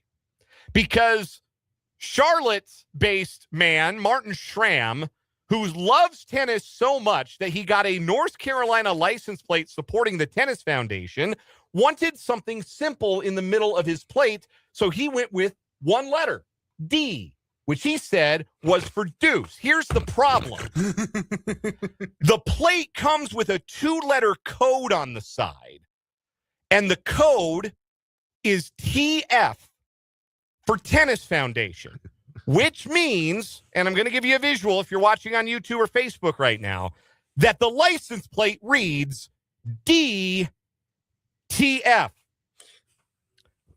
DTF. I trust you on the other side are familiar with the acronym. If you are not, D is for down, T is for two, F is for fornicate. I was going to say funky. There is a radio friendly F word that we can use so people get the gist. DTF. So that's what this guy's license plate said. Schramm is quoted by WSOC television in North Carolina. The way the plate is spaced out, it's more than far enough that the combination should not be seen as one complete statement. The DMV thought his plate was fine, and they approved it. But apparently, somebody on the road saw it and complained. Schramm, that's one person's take. I get it. To me, it's a little bit silly that somebody complained, but I understand the reasoning behind it. The DMV revoked the tag, delivering the letter a month after the revocation of the tag. The letter said Schramm had 30 days to respond, so he missed his window. He wasn't able to appeal the decision, and the tag has been revoked. Darn. DTF. And this is what I was looking for on the live chat. Text from 785. It's always deuce. Dude knew what he was doing. That's what I'm saying. There's no way he didn't know what he was doing. Another one from the 785. I have never used D for deuce myself. From the 785. He's operating on the Bill Belichick level of license plate gamesmanship. Nobody says D for deuce. Right. Like you could probably fit. I don't know if there's 4 or 5 letters there. But yeah, you go DEUCE. Deuce. TF. Like, would they have approved that though? Probably. Well, like, can't you use deuce as a like, verb taking a? Yes, I'm sure. Like maybe you could, but you could appeal that and say, look, that's a common tennis term. Yeah. And I would think the DMV would be like, yes, okay, yes. If you want to have because the tag, if you're not looking at it on the YouTube channel right now, 580 Sports Talk on YouTube, WIBW News on Facebook, you see the tag. It's very nice. It says play tennis. There's a tennis ball landing neatly on the out of bounds line there, and North Carolina in yellow font on the bottom has a DTF. Yeah, yeah. I just feel like I am glad I have backup for the text line here because my thought was this guy is trying to pull a fast one. There's no way people just walk around referring to deuce as D. Give me a break. Yeah, I also feel like whoever created and designed the license plate could have put the TF for Tennis Foundation like before it. Yeah, you could have maybe rearranged it a little bit. But no, I think the guy saw a window. But yes, I think Martin Schramm, he knew what he was doing. Saw an opportunity. I didn't know, like there's some states, yeah, like I can just support the Tennis Foundation. Is there can I get a Kansas tennis license plate? Like Kansas, like another, just a singular sport support license plate? But yeah, he got the DTF license plate. I thought the D meant deuce. I didn't know why everybody was mad. I don't understand. But no, his quotes in the story very much suggest like, yeah, y'all got me. He's like, I get it. Like, yeah, I wanted to see how long I could ride with this. I understand. I think he knows. I think he understands. Just for what it's worth, there is no Tennis Foundation plate in the state of Kansas. No, that's too bad. Or maybe good. Maybe nobody's going to try to do what this guy did. All right. So we have the license plate story, and we've got the people that burned a drone in their backyard. Strong day today. I got to give it to your story. So, yeah, like the guy tried to sneak a DTF license plate, and it worked for a little bit. They were like, oh, yeah, sure. Like, oh, he just wants D, and they're not even thinking about the other letters on the tag. Just, oh yeah, he just wants D. Yeah, that's kind of weird. None of his, like, his initials are MS. Yeah. Like, it's not like an initial. Why would he just want D? Text from the 913 says, for his second license plate, he should have gone with the letter W for win. That common tennis term. Then, of course, you'd add WTF. That's good. That's really good. All right. Yeah. Deuce TF. That's going to be our first winner for the week on What Is Wrong With You. When we come back, could Patrick Mahomes really participate in OTAs 6 months out of major knee surgery? We'll talk about it because it sure sounds like a possibility. That's coming up on 580 Sports Talk.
.441 on 580 Sports Talk. Paul in the YouTube comments says the guy had wanted to use a tennis term for his tennis license plate. He could have gone with love. Love, TF. Yeah, he could have. Well, I mean, you can use TF by itself, meaning like the bleep. Yes. Yeah. Just could have gone, yeah. Could have just left it alone. Nothing. I don't want anything in the chat. Or on the license plate. Man, that was a good one. So good text and comments on the What Is Wrong With You today, folks. Nicely done. 785-272-9429 is the text line. And you can also jump in that live chat on our YouTube channel, 580 Sports Talk. So rookie mini camp is in the books. That's phase 1 of the offseason / the start of the 2026 season in some ways. Chiefs made some transactions off of the rookie mini camp. We'll get to those in our headlines.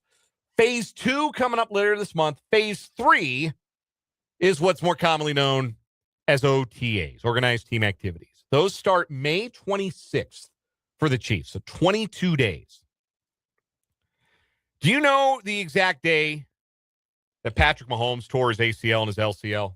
The day that lives in infamy, in Chiefs infamy. Do you remember the exact day? I don't. I'm looking it up. I don't remember the exact date. I just remember it was December 14th. The fact that he had surgery on December 15th was really big. Right. He had surgery. He had surgery 24 hours later. On December 15th. May 26th is 5 months and 11 days out of major knee surgery. And there's at least a chance that Patrick Mahomes could be a participant at OTAs. Andy Reid was asked directly about it, a couple of different occasions, as he spoke to the media on Saturday after rookie minicamp day 2. This is what he had to say about the possibility of QB1 being back on his feet, back in camp, and working out with the team during OTAs. This was Andy Reid from Saturday. Patrick Mahomes' recovery process, how much do you anticipate him doing once OTAs start? Yeah, we've got to see on that. He is in a good position to be able to do some things. There's some rules and regulations that go with that, Herbie. So we got to just make sure that we're on top of that part. But if he can do some things, phase 2, remember, is there's no contact, there's no offense versus defense. So it's phase 3 that you get into that, and once you start the clock, then the clock's got to be rolling. So you just have to evaluate what you want to do there. But he's in a position where he can do everything, I think. So. I apologize, Coach. Just a quick follow-up there. With the rules and regulations, or are you talking about just having the ability to put him on, physically unable to perform? Right. Yeah. Picture with Patrick, do you still have a sense of sort of the arc of his recovery as opposed to like what's just right in the foreground? I mean, do you have a rough working estimate in your mind? Yeah, I know he's doing a lot of stuff right now. That's what I can give you, Vahe. He is throwing the ball, and he does it on his own. So he's not getting any trouble here. So the rule about the physically unable to perform list, or the PUP list, as you'll hear it referred to today. If you missed that in the first hour of today's show, go check the podcast. So if you're on the PUP list, you can participate in all other team activities except for practice. And you don't count against the active roster limit. And if you're on PUP to start training camp, then you can come off at any time. If you get later placed on the PUP list, then there's a 4-week minimum that you have to stay on the PUP list before you can come back. So the Chiefs would certainly want to avoid having to place Mahomes on the PUP list during camp, unless there was some kind of setback and then he wouldn't be available for the first month of the season. This is how I understand it. And again, sounds like the Chiefs are kind of trying to work through the dotting of the I's and the crossing of the T's here. Reid spoke to that point himself. But if you've practiced or played in a preseason game, then you can't go on the PUP list at all. So that's what the Chiefs are working with when it comes to Mahomes and that physically unable to perform list. But it doesn't sound like, if they're already talking about him participating potentially in OTAs, I'm not sure that the PUP list is even a consideration for training camp. It sounds like he's going to hit the ground running once training camp goes along. If there's even the thought that, hey, yeah, we'll put him out there. And look, OTAs is not live fire, right? You're not scrambling around. It's a lot of, probably for Mahomes particularly, just kind of standing around taking a shotgun snap and throwing a slant, taking a shotgun snap, maybe dropping back 3 steps and throwing a corner route, something along those lines. It's going to be very light work physically for Mahomes if he were to participate. And it's difficult to imagine the Chiefs standing in the way of their franchise quarterback if he says, no, I'm good to go. Like, let me out there. I want to be a part of it. I want to be there for my team. I want to start working with the guys. I want to start throwing passes to the guys. I want to be a part of OTAs. So I don't know that the Chiefs are going to be able to tell him no. But at the same time, I don't understand what the benefit for Mahomes is, other than just like proving he can do it. Maybe it's a mental thing for him. Maybe it's a box that's really important in his process to check off.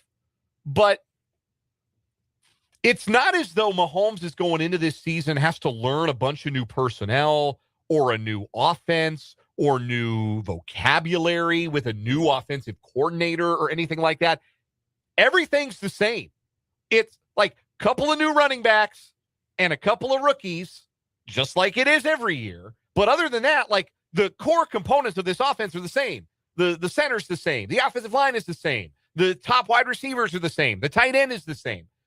I don't necessarily know how Mahomes benefits from being out there at OTAs if he doesn't absolutely feel like for him, that's the step he needs to make. So I could see the Chiefs maybe trying to talk him out of it, even though that's a hard thing to do when it's your franchise, when it's QB1, when it's that guy who's your QB1. Really going to be hard to stand in his way, to be a roadblock on his, map to the progress that he needs to make to accomplish what I'm sure is his goal of playing week 1. There's no question. Mahomes has, from the very beginning, set week 1 as his goal. But I just don't think the Chiefs need to push it.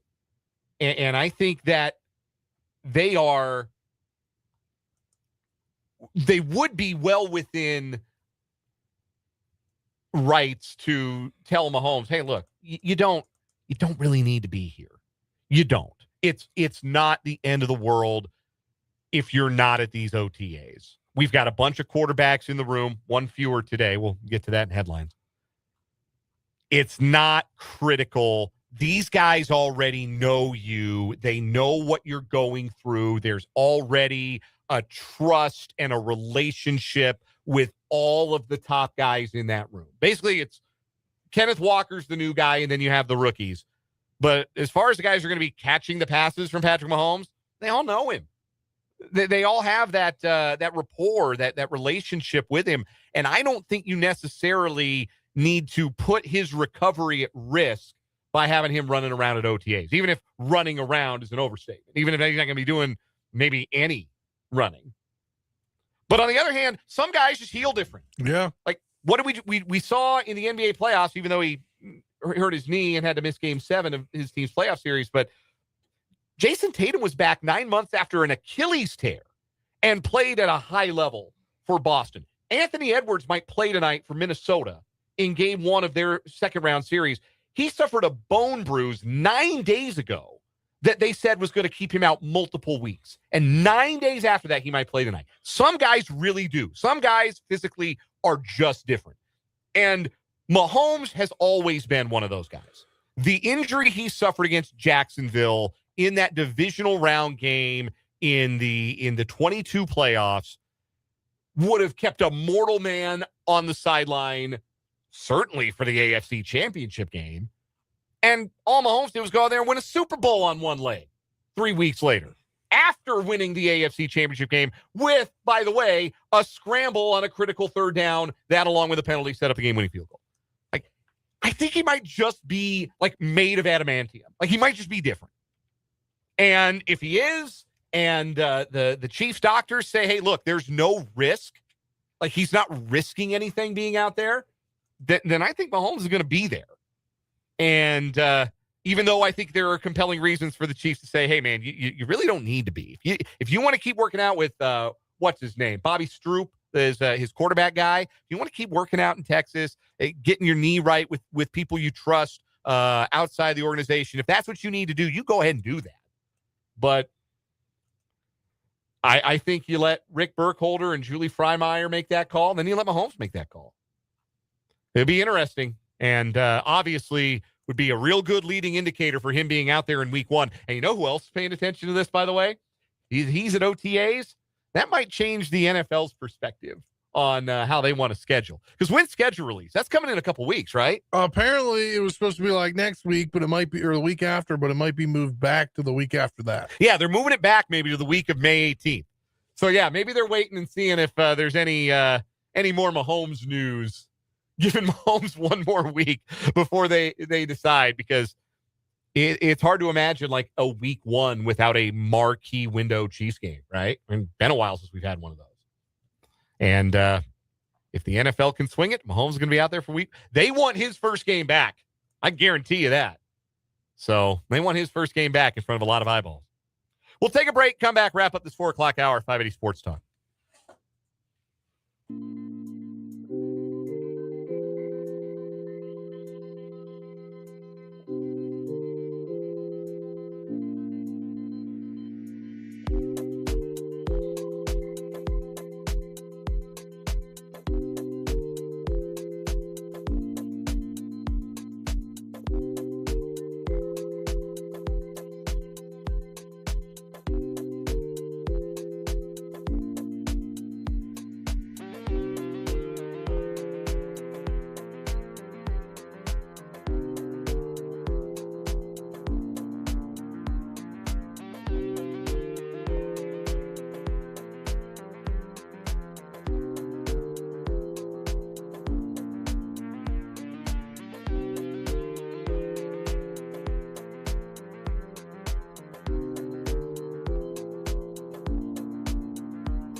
Mark B with a good point in the live chat on YouTube that Mahomes also came back 3 weeks after, as Travis Kelce put it, his knee didn't look like a knee after the last quarterback sneak he'll ever run in his life in Denver back in 2019. Yeah, he's back 3 weeks later. Missed 2 games.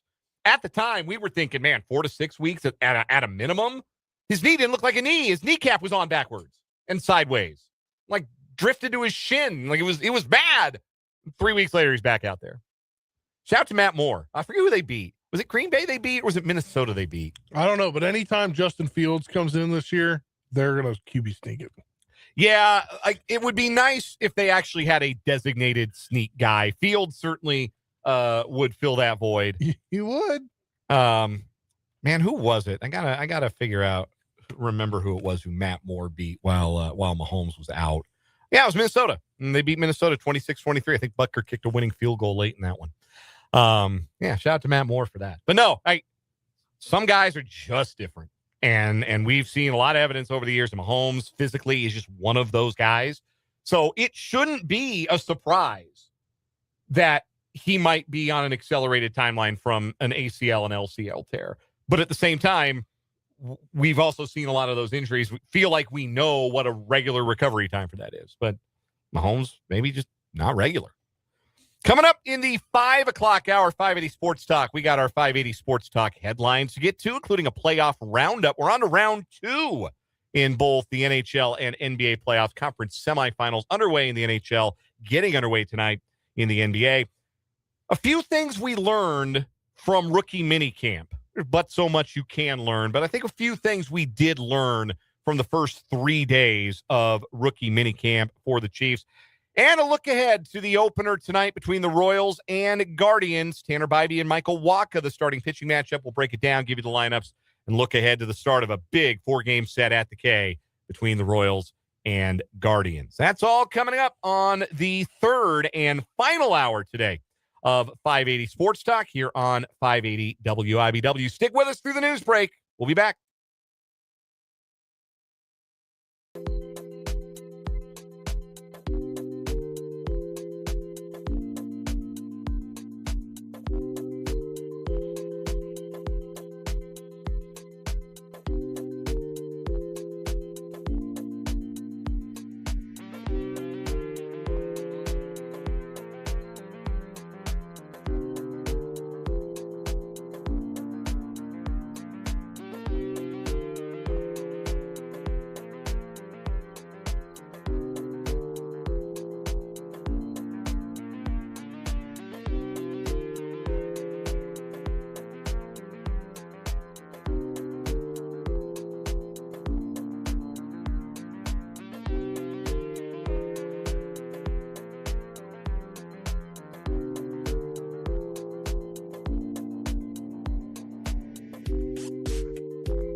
Let's get it. Third and final hour of 580 Sports Talk on this Monday evening. Thank you so much for hanging out with us on the Sports Voice of Kansas, 580 WIBW FM 104.9, online at 580WIBW.com, and live on our video streaming channels, 580 Sports Talk on YouTube, WIBW News on Facebook. Dan Lucero, Spencer Dupuis with you for one more hour.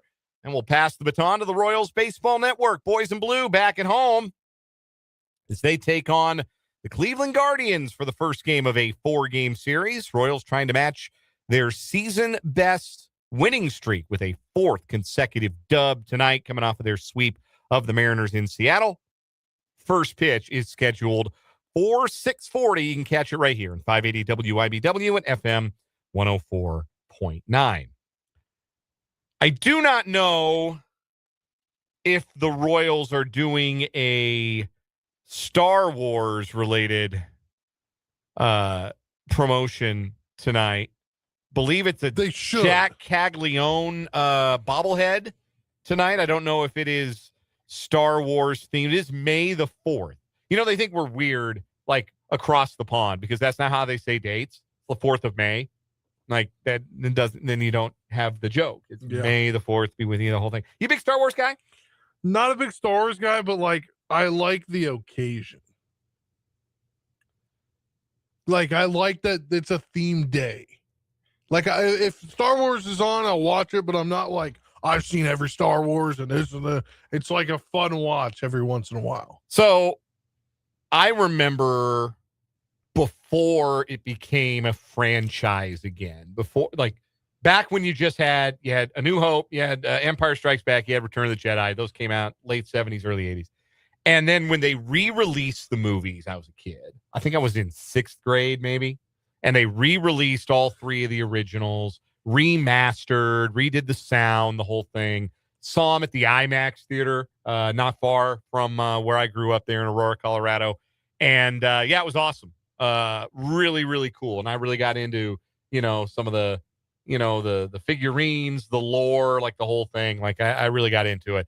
And then they started rolling out the sequels. And as just the more those came out, the less interest I had. Y'all remember Jar Jar Binks? Like that was not really cracking at all. Like I couldn't really get with that even a little bit. And so science fiction was never really my favorite genre in the first place. But the initial sequels to me were not that interesting. And I haven't, like, if it's come out in the last 20 years and it's Star Wars related, I haven't seen it. I got nothing for you on The Last Jedi. I'm aware of Baby Yoda. Very cute. Not really anything that I can tell you anything more about other than I've seen the pictures. I got nothing for you. Nothing for you on The Mandalorian. I got nothing for you on The Last Jedi. I got nothing for you on Rilo or whatever. Nothing. Can't do it. I don't either, but I do enjoy watching the films every once in a while. Royals do have a Star Wars Day, but they decided to wait like 19 days after Star Wars Day. May the 23rd be with you. Yes, as the saying goes. It appears you have to buy. You got to buy the theme ticket, right? Ticket.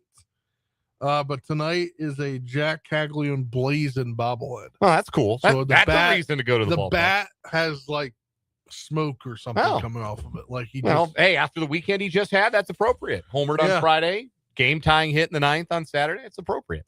I went to, without knowing it, went to a game at Coors Field in Denver when it was Star Wars night.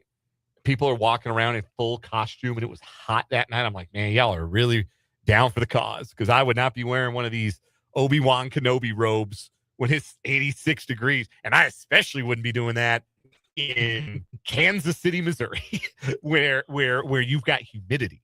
Like, it's one thing to do it where the air is thin and we don't have humidity. It's just just regular old heat, whatever.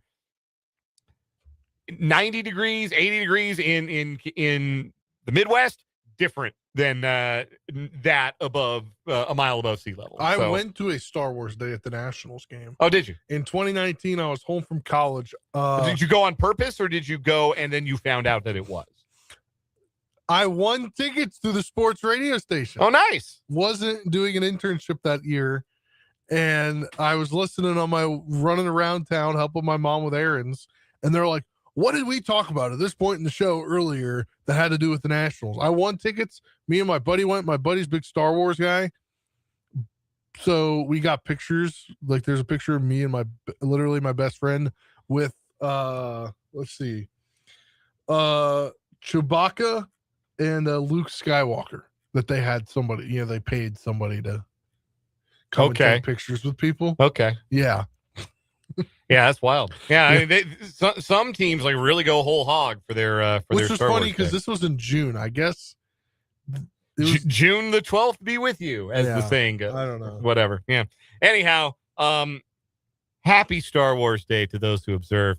And thanks for being with us here on 580 Sports Talk. Still to come in this final hour of the show, what we learned from Chiefs rookie minicamp. What we learned for the first 3 days of the Chiefs 2026 season in effect. I think there were a couple of things that were noteworthy as anything can be from rookie minicamp. We'll also preview tonight's Royals Guardians tilt, give you the lineup and a look at the matchup on the mound tonight between Tanner Bybee and Michael Wacha. Bybee has been good against the Royals. Bybee is so mid against everybody else. I finally gave up on it in my fantasy league this week. He's making 2 starts this week, and I gave up on him. I said, I can't do Tanner Bybee anymore. I might regret it because, again, he's had good numbers in his career against the Royals. But, like, every game, he's like 5 1/3 innings, 5 strikeouts, 4 walks, 3 runs. Like, he's not good. I keep waiting for the light to come on. It feels like he's always been on the cusp of being one of the best pitchers in the American League, but it just hasn't happened. And I got tired of waiting. I snatched up Davis Martin and traded one AL Central pitcher for another. Martin's a 2-start guy this week, too. If you're in weekly, if you're in a weekly league, you're too late to set your lineups because the Rockies and Mets are already playing. So you're too late. Sorry. My fantasy advice is outdated and probably worthless. Nobody cares about your fantasy team. Your text line is 785-272-9429. You can also get at me in the YouTube live chat on our YouTube channel, 580 Sports Talk. We appreciate you interacting with the program however you choose to do so. Let's get to our 580 Sports Talk headlines to get things rolling in this 5 o'clock hour. The Chiefs made some transactions today to add and subtract to their 90-man roster. The Chiefs signed free agent wide receiver Xavier Lloyd, former K-State and Mizzou player from Blue Springs, so he's a local kid. I believe Matt Derrick taled about him. He did. Yeah. He brought up Lloyd specifically after Friday's practice when we had him on the show on Friday afternoon. Had a really good start to his camp, and it's Lloyd that gets added to the 90-man roster. Also, defensive back Marlon Sewell and tackle Khalil Benson. The Chiefs have waived quarterback Jake Haener, defensive end Ethan Herkett, who was a UDFA signing out of Iowa, and defensive tackle Zach Pickens, who you may recall played games. At the end of the year. Yeah, got in games for the Chiefs last year, and they've apparently already seen enough of that. Well, it's because they upgraded. Yes, you'd like to think that they're much stronger 1 through 4, certainly, at defensive tackle. Is it notable that the Chiefs waived a quarterback with the thought that there's a chance Mahomes could participate in OTAs? Maybe don't need the extra arm, so to speak. I don't know, honestly. You still have 4 quarterbacks on your roster. That's a rhetorical question. A lot of teams will only carry 4, but I mean, the Chiefs were carrying 1 who is coming off a knee surgery. So it made sense for them to carry 5, like where the Ravens are carrying 5 right now. I forget who they signed. Oh, Skylar Thompson. They signed Skylar Thompson today. I guess that's a local headline. The former K-Stater, Skylar Thompson, signed with the Ravens. So the Ravens are carrying 5 on their roster because they signed. Did they sign 2 UDFAs? They signed Pavia, the kid from Vanderbilt, Diego Pavia. Yeah, and they signed Joe Fagano. Yeah, Joey Fagano from UConn. Yeah. And then obviously they've got Tyler Huntley, Snoop Huntley, and Lamar Jackson. So they're carrying 5. Not really sure why. But yeah, like the Chiefs down to 4. 4 make a little sense for OTAs. But if one of them's not going to participate, then you've only got 3. And then I don't know. I'm not really expecting an answer to that question for another couple of weeks, but I do think it is notable that the Chiefs decided to waive one of their quarterbacks in camp if there is also traction towards Mahomes being able to be, at least to some level, a participant in OTAs. But yeah, those are the transactions for the Chiefs coming out of rookie minicamp. Spencer, give me a headline. Yeah, we're going to go to college baseball here as we're getting down the home stretch of the college baseball season. 2 more weeks. Two more weeks. Calendars turn to May. Before the conference tournaments. Yeah. KU baseball continues to have a phenomenal season. They swept Arizona over the weekend. They now move into the top 10 in both major national top 25 polls. Number 7 in D1 baseball, number 9 in Baseball America. Dom Vagley, Big 12 pitcher of the week. Complete game. He had 15 Ks too, which he had done like a week and a half prior or a week prior or something. Complete game, tied his career high with 15 punchies in the Friday win over Arizona. Arizona's got a really good pitching staff. Did not matter one bit to the Kansas offense. Yeah. And they outpitched him. And Arizona's not been very good this year. It's been a really disappointing season for that group, but still, sweeps are hard. Whether it's college baseball, whether it's major leagues, sweeps are hard. And KU goes out and gets a sweep.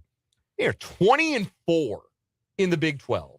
They are 4 games up in the conference with 6 conference games to play. They have now. You would have hoped K-State would help them this week, but it didn't. They have multiple double-digit win streaks, which are only 3 other teams in the country that can claim multiple double-digit win streaks this season. This is no longer a cute little story. Like, Kansas could really be a national top 8 seed. That is in play, depending on how they finish the regular season. And they got a big series. I think they got West Virginia this weekend. Yeah.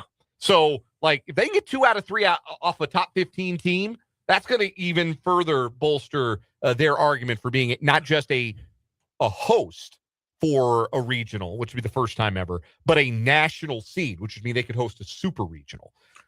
It's awesome what's happening for Dan Fitzgerald Bunch. They have been terrific. But yes, the flip side of that, unfortunately, is K-State. Yeah. So finishing up with KU here, pretty cool note. They are the first Big 12 team with 20 conference wins in back-to-back seasons since Nebraska did it in 2001. KU has at least 37 wins in back-to-back seasons for the first time since 93-94, and only the second time in program history. Yes, their first time with 2 double-digit winning streaks during the year. They could potentially get a preview of where they hope to go tomorrow. They're going to play at Charles Schwab Field. That's right. Yeah, they play Creighton tomorrow. Yeah, and non-conference game, 6 p.m. first pitch, and hey, if you play in that ballpark, that's their shot. They want to come back there. I think the only College World Series appearance for KU is 89, if I remember right. It's on their fence at 93. Yeah. My apologies. It was 1993. The intern responsible for giving me the wrong year has been fired. So yeah, they've got an opportunity, and they're going to get to play their midweek game. That is not the case for Kansas State. They had 2 midweek games already canceled for this week because of potential inclement weather coming through central Kansas. Anyway. Yeah, K-State, they are now 9-15. They hold a 2-game lead for a spot in the conference tournament. So you got to be top 12 in the conference tournament. They're 9-15. There are 2 teams tied at 7-17 for 12th. 14-team league. Colorado on the baseball. Damn shame. Iowa State on the baseball. Yeah. So yeah, trying to secure a spot. And look, they've got a good enough lineup to, as long as they get in, they can make some noise. But the pitching has just never come together. They've been bit by the injury bug. Just been a real bummer of a season that started with some real expectations there in Manhattan. And you can only point to the injury bug, I think, but so much for the reason why this season's gone south for Pete Hughes' bunch. Really, really disappointing because D. Kennedy's emerged as one of the best players in the country. Probably going to be draft pick. I think top 3 rounds. Yeah, certainly got a chance to go top 3 rounds. So it's just been a bummer that they have not been able to translate some of that big offensive talent they have into wins. Let's continue our 580 Sports Talk headlines. We mentioned this in the 4 o'clock hour. It is major baseball news and has a big effect on the American League Central race. Detroit Tigers ace and two-time defending American League Cy Young Award winner Tarik Skubal will have arthroscopic surgery for loose bodies in his left elbow. It's not yet known when Skubal's going to go under the knife, but the recovery period for a surgery like this is typically 2 to 3 months. Skubal talked to the press in Detroit on Monday and said, quote, "From my understanding, you just go take it out. I think length of the rehab is probably just getting your spring training build up again, getting your volume up. But the procedure itself is pretty straightforward or pretty simple as far as what I have been explained." Skubal was 3-2 with a 2.70 ERA in his first 7 starts this year. He had a 45-6 strikeout to walk ratio over his 43 and a third innings and allowed just 2 home runs in the process. He pitched on Wednesday, started to feel a little bit of discomfort in that game. In the 7th inning, he kind of rubbed his arm. Manager came out, check on him, and he said he threw one like warm-up pitch to see if he was really hurt. He said, "No, I'm all right," and then he struck out the side. So, like, this dude is so good. That was against the Braves, best team in the National League. And unfortunately for Skubal, he is going to miss the next 2 to 3 months. Obviously unfortunate for the Tigers, who have recalled right-hander Ty Madden to take his place on the 26-man roster for now. Tyler Holton served as the opener tonight for Detroit as they open a series at home against Boston before they come to Kansas City for a 3-game series. And that game is already underway. Detroit did post a 0 with the opener on the bump in the top half of the first inning. But no Tarik Skubal for the next 2 to 3 months, and that very definitely changes the state of play in the American League Central. The Tigers had an uneven start to their year, 18-17, and will not have the best pitcher in baseball to anchor their rotation through the better part of the summer. Give me another headline, Spencer. Yeah, some unfortunate news in the broadcast industry and baseball industry as John Sterling, longtime voice of the Yankees, passed away at the age of 87. Just obviously sad that he's just 87, still obviously had some years to live potentially, but 36 years, the voice of the New York Yankees. Prior to that was in Atlanta, voice of the Atlanta Braves and Atlanta Hawks for a time. Also served. It's always funny, you associate a voice who was in one place for so long as that. Like John Sterling, the first line of the epitaph is voice of the Yankees. He did hockey. He was voice of the New York Islanders for a period of time, and believe he did New York Knicks games. He did. I did some New York Nets games back when they were in the ABA. He had a very, very long and diverse broadcast career, but obviously most notably for John Kitten Bowl on the Hallmark Channel. Yes, he from did. 2013 to 17. I remember the Kitten Bowl. I was sad when it went away. But most notably, 5,420 regular season games and 211 postseason games as the voice of the Yankees, including the voice of the Yankee dynasty in the late 1990s. 5,060 consecutive games from September 89 through July 2019. Cal Ripken Jr., eat your heart out. Sterling's style maybe wasn't for everybody. It was very easy at times to mock his cadence. Everybody has a John Sterling imitation. Even if you're not a Yankee fan, you have a John Sterling imitation in your hip pocket because you can do the Yankees win. And the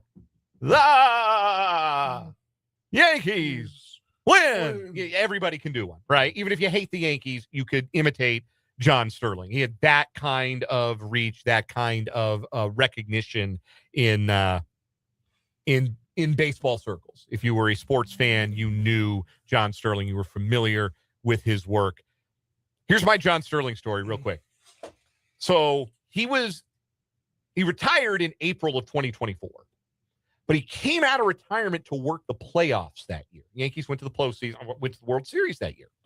And part of their run to the World Series was the division series that year in Kansas City. And I was there. I was covering the games for us here on 580 Sports Talk. And I was in the press box prior to, I don't remember if this was game 3 or game 4. I think it was game 4, because game 3, ESPN catered Joe's Kansas City. So everybody was eating barbecue. And let me tell you, I got down to some barbecue that night. But game 4, it was a more traditional press box meal. It was a lot of boxed sandwiches, salads, things of that nature. Anyhow, I'm getting ready to go to my seat. I'm leaving the press box because my seat was in the auxiliary press row, which was down the right field corner. And I'm actually getting ready to go down the field for batting practice. I was there well before the game, getting ready to go down the field with batting practice. I was with old friend and former WIW employee Alex Gold, and we were going to head down the elevator to the clubhouse to go through the dugout, go to batting practice. And I hear an unmistakable voice. Does anybody have a plastic bag? And it's like, okay, that's just his voice. Some people, I don't know if you've heard it. I have certainly heard it. You sound different on the radio than you do in real life. Yeah. I've heard that before. Some people don't. John Sterling didn't.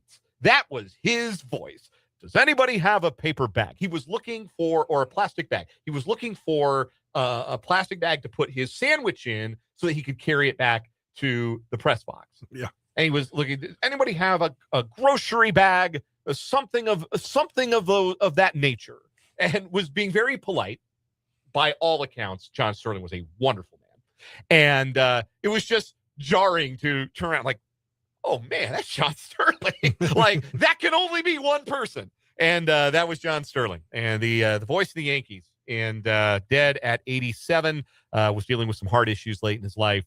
But remarkable career and a legacy, certainly, in baseball broadcast. 8 World Series announced, 5 of them won for the Yankees. Also a 12-time Sports Emmy Award winner. Yep, he was. He had also did Washington Bullets games and Morgan State football. How about that? So he's got a little DC background over there. All right, let's get to the winner's circle real quick from the weekend before we do a playoff roundup. Golden Tempo, your winner of the Kentucky Derby on Saturday. The first time in the history of the event that a horse with a female trainer wins the event. Sherry DeVoe, the trainer for Golden Tempo. Yeah, first time a woman trainer's ever won the Kentucky Derby. I mean, they've only been running the thing for 152 years.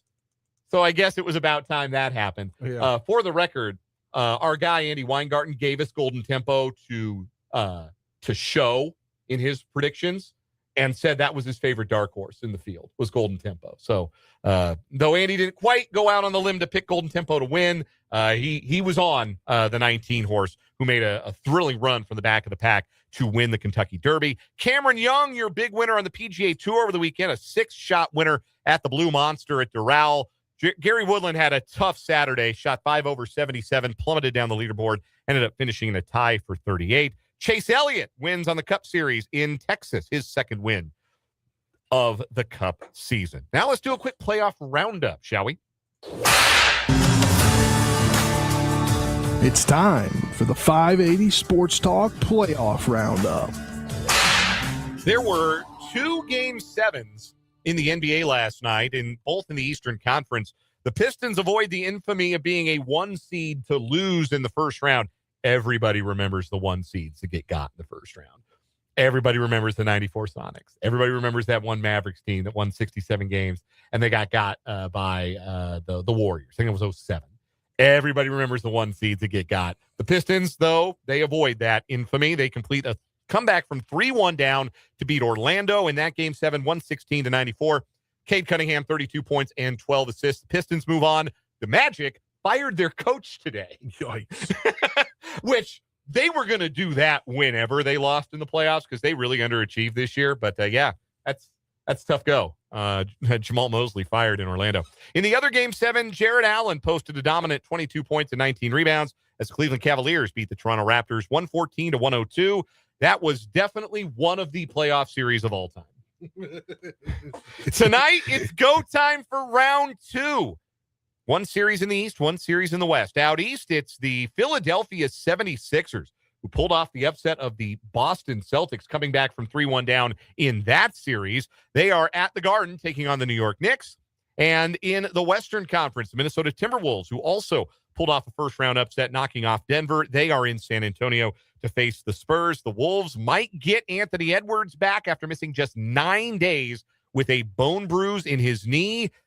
He was dealing with a knee injury in his other knee during the Denver series, didn't even really look good physically, and now he's trying to come back after 9 days with a bone bruise in the other knee. All the best. I don't know. I don't really know how that's going to go for him. In the NHL, the last of the first round series was decided yesterday, and despite only 9 shots on goal, 9 shots, the Montreal Canadiens scored 2 fluke goals, including the game winner off the goalie's butt. Not making that up. Banked it in off his tuchus, and they beat the Tampa Bay Lightning 2-1 to advance in the Eastern Conference playoffs.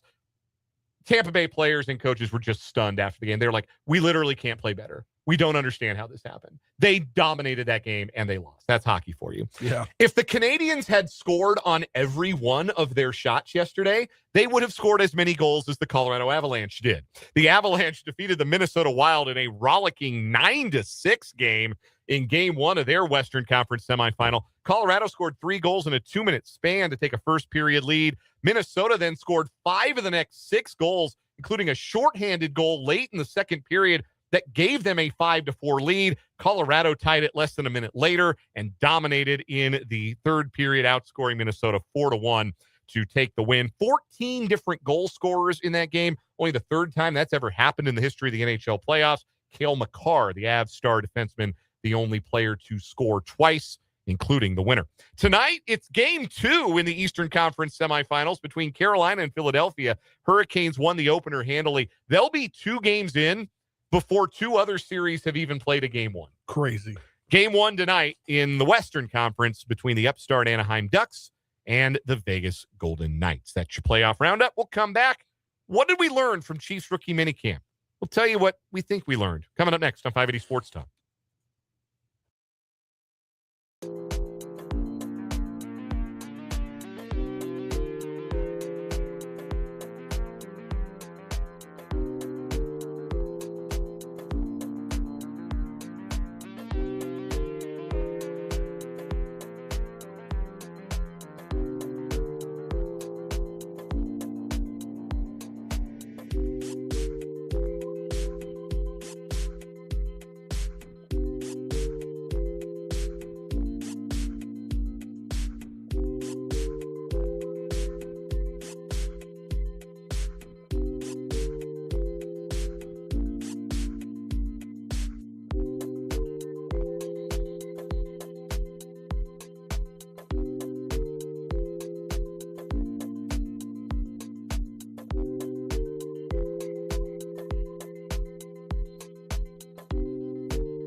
.535 on 580 Sports Talk.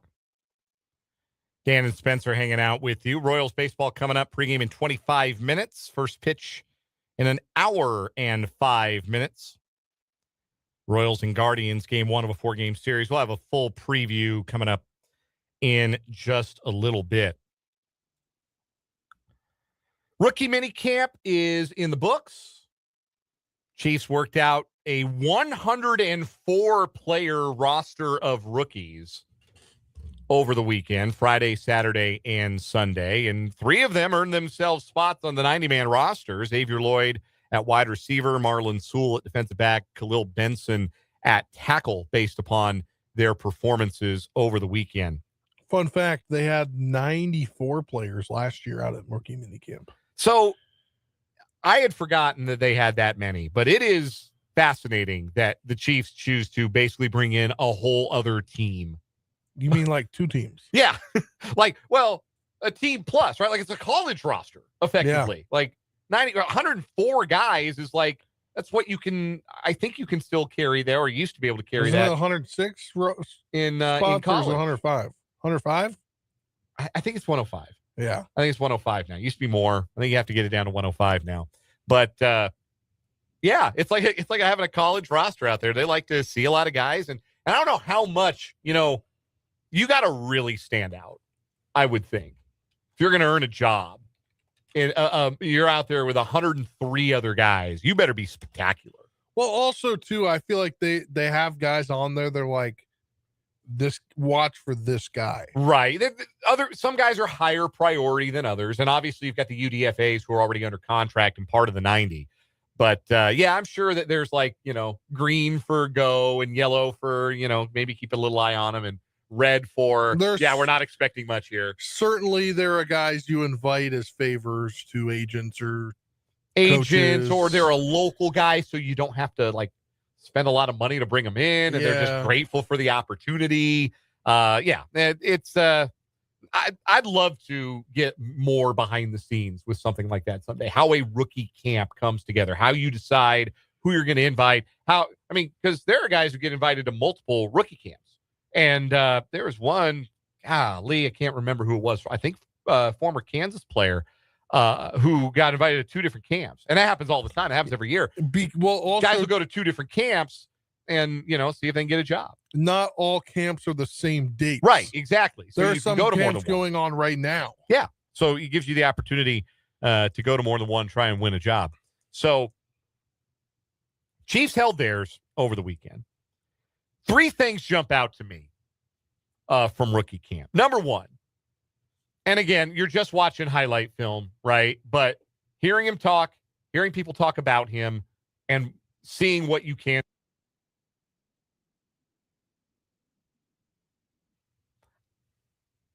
I don't think it's a stretch to say that Peter Woods could be the best athlete on the Chiefs defensive line. Like right now. And I don't say that disrespectfully to Chris Jones. Chris Jones is in his 30s. And Woods said himself when he spoke to the media on Saturday, like, I think we're different kinds of players. I don't think I'm the same kind of player as a Chris Jones. I think I'm a different kind of player. But the speed and the power and the size that Woods can bring to that defensive tackle position, he might really be the best athlete at defensive line for the Chiefs. And that part of it was never really in question for Woods. It was why he went into last season in college as a guy some people thought could go top 10 in the draft. It was just that production-wise, he disappointed. Production-wise, he didn't put up the kind of numbers you expect an athlete like that, an All-American, to put up. And some of that had to do with the role that he happened to be in last year for Clemson's defense and what he was being asked to do, being a little bit more of a space occupier than a gap shooter, if you will. But also had to do with the fact that Clemson last year wasn't real good. Yeah. And that affects the kind of production you get out of even the best, most talented guys on the team. Well, But I think, too, Clemson being a team that doesn't accept transfers in this day and age is going to change how they play. yeah, probably. Like, that's just the way that, But Woods, absolutely, like, he's the goods as an athlete. There is no question he is an NFL athlete. There's no question about that. The question is going to be, how is he used? How is he deployed? What kind of production can you get from a rookie defensive tackle? What can you reasonably expect to get, because they do need pass rush juice from all over that line. And they were lacking that at defensive tackle last year. After Omar Norman-Lott got hurt, there really wasn't anybody else who could impact rushing the passer. Peter Wood should be able to do that. The operative word there is should. But he looks the part. And he absolutely passes the getting off the bus test so far. Here's what else I learned from rookie camp. There are going to be real chances for wide receivers and tight ends in this camp. And that's provided that the Chiefs don't add a veteran wide receiver. And if you missed Matt Verderame in the 3 o'clock hour, our NFL insider, he is pounding the table for the Chiefs to add a wide receiver. He's like, the group they have right now is not acceptable. You can't start a season with those 6 wide receivers as your first 6 guys. Like, it can't be, because I've always said, the fallback is just bring Juju back. It's fine, whatever. It's wide receiver 4, it's wide receiver 5, it's fine. Matt disagrees. Let's just say that. Matt does not agree that would be good enough. He is adamant that the Chiefs need to make an addition there. But in the absence of that, yeah, when wide receiver 5 is Jalen Royals and he couldn't get on the field last year, and that's if he's wide receiver 5, that's if Cyrus Allen moves ahead of him on the depth chart, and he's a day 3 pick. And then you have Nico Remigio, who the Chiefs, they like him. They like having him around. They trust him as a wide receiver. I think it's pretty clear they don't. Somebody could make a real name for themselves in rookie camp, in OTAs, in training camp. There could be a roster spot available. Maybe it is Xavier Lloyd, who got himself signed off of a rookie camp invite. Maybe it's Jeff Caldwell. Maybe it's Omari Evans out of Washington, who Matt Derrick pointed out had a really good camp. Maybe it's somebody like that. But I think the same goes for tight end, where you've obviously got Kelsey and Noah Gray, but tight end number 3 is a mystery. What has Jared Wiley done to show he's a lock to be tight end number 3? And what is, as much as Jake Brinkstool was the talk of camp last year, that was last year. What's he going to show this year? So is there an opportunity for John Michael Gillenborg to make a name and be in the mix for, at the very least, a practice squad spot? Yeah, I do think there is. So big opportunities at that position. And the other reason it's going to be fascinating to watch that position is it actually looks like they're being coached. Connor Shea is out there coaching them up. Matt Derrick told us on Friday he learned more about the wide receiver position watching one drill with Connor Shea at the helm of the receiver position than he had ever learned before. I mean, look, there's a reason this guy was with the Patriots and they won Super Bowls and he coached up. I say coached up, not didn't necessarily help. I said Connor Shea, Chad O'Shea. I don't know who the hell Connor Shea is. You're combining the old coach, Connor Embry. Yeah, that's exactly what I'm doing. Chad O'Shea. That's a bad job by me. The intern responsible for me getting that mixed up has been fired. Anyway, yeah, Chad O'Shea's out there doing some coaching. And I think that's what Andy Reid needed, right? Yes. I am really excited for training camp because I want to see these mic'd up videos of Eric Bieniemy getting on the guys and Chad O'Shea getting on the guys on offense. I want to see this. I am pumped because I think it's going to make a difference. I don't see how it can't make a difference. Connor Embry was just taking a paycheck, man. I really think that he was just sort of a steward more than he was a coach. And they did. They need those guys to develop. They need better performance from their wide receivers. They need those guys to get closer to their athletic ceilings and their football ceilings. And that wasn't going to happen. That wasn't happening under Connor Embry. But having Chad O'Shea out there, based on what we've heard from people on the ground, literally in Matt Derrick's case, making a world of difference for that wide receiver group. So they're going to be, I think, a really interesting position, probably the most interesting position to watch moving forward, because it's pretty unproven and there's injury concern at the top, which means somebody can go make a name for themselves and impress and be a camp darling. And maybe that even results in a roster spot this time around. Take a timeout. When we come back, big homestand for the Royals. It opens tonight against Cleveland. We'll talk about it next.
Royals baseball coming up top of the hour. Pregame coverage, 6:40 first pitch from Kauffman Stadium tonight. The Royals and the Guardians open up a 4-game series. It's another thing worth noting. We were talking about the Royals struggling last year against Cleveland and Detroit, the 2 playoff teams out of the Central. They also had to play, there's 1 4-game series every year that you get against a divisional opponent, because you play every divisional opponent 13 times. So obviously the math doesn't add up to have 4 3-game series. You got to play somebody 4 times somewhere. Royals get the 4-gamer with the Guardians at home, but the Tiger 4-game series is on the road. That's last weekend of July. That's coming out of the All-Star break. So, but it's an opportunity, a big opportunity for the Royals to have that extra home game against the Guardians. They have to be better than against them at home than they were last year when they split 6 games.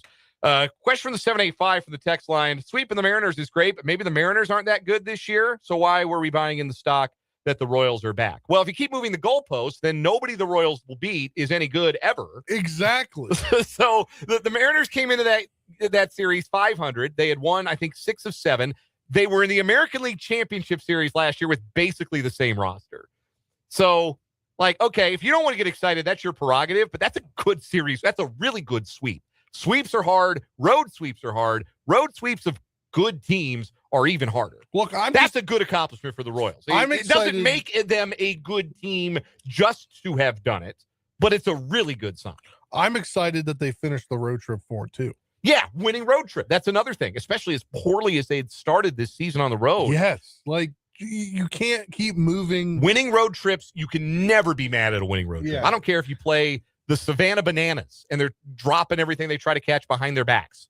If you have a winning road trip, you sweep somebody on the road, it's a good series. Like I said at the very top of the show, one sweep, even against a good team, does not a good team yourself make, but everything that the Royals want to put on display, if they're going to be a contender, that's what it looked like. That's what it's going to have to look like. The starting pitching they got, the back-end relief work they got, and the contribution up and down the lineup that they got. That was the blueprint, and they executed it against a quality opponent on the road. So, again, I'm not going to tell you how to be a fan, but that's a quality sweep against a quality opponent. Speaking of the lineup top to bottom, here's how the Royals will line up behind Michael Wacha tonight. Michael Garcia at third base, Bobby Witt Jr. at short, Vinny Pasquantino at first. Salvador Perez will DH tonight with Carter Jensen behind the plate hitting fifth. Been a tough go lately for Jensen. A lot of swing and miss lately. I think the book on Carter is fastballs above the zone he's having trouble laying off of, which is why it was so encouraging when he did lay off of a high fastball on a 3-2 pitch and drew that bases-loaded walk in yesterday's game.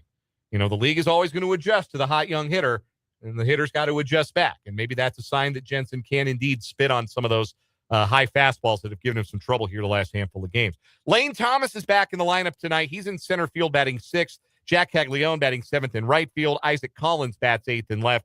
Nick Lofton is in at second base tonight, batting ninth in support of Michael Wacha, who's had a couple of rough starts in a row, got singled to death by Baltimore, and then gave up that long home run in the fifth inning in Sacramento in his last start. He'll look to bounce back against this lineup for Cleveland. Stephen Kwan is in left field leading off, followed by Daniel Schneemann in center field. The great Jose Ramirez at third. Rhys Hoskins, coming off a big series in Sacramento over the weekend, is hitting cleanup at first base. The rookie out of Australia, the former number 1 overall pick, Travis Bazana, just called up last week. He's at second base batting fifth. David Fry DHs and bats sixth. Angel Martinez is in right field batting seventh. Bo Naylor does the catching. And Brian Rocchio is the shortstop batting ninth. 7 of the 9 that will face Wacha will stand in from the left side. There are 3 switch hitters in this lineup. And so far this year,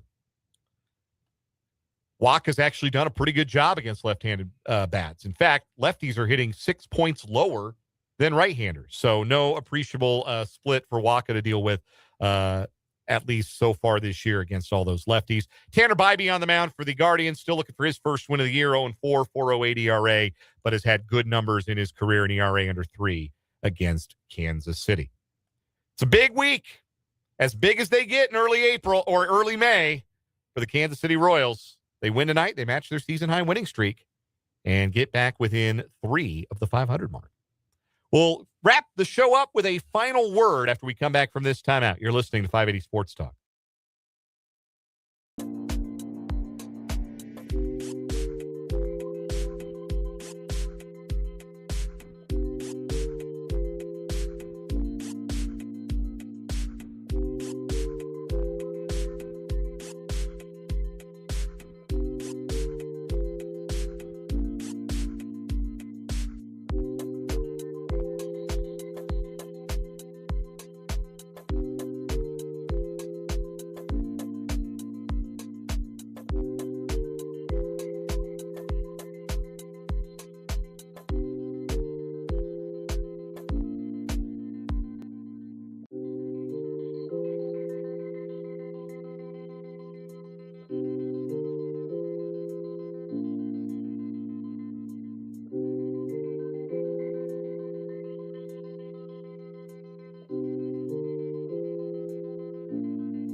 All right, let's put a bow on this Monday edition of 580 Sports Talk with a final word. Spencer Dupuis.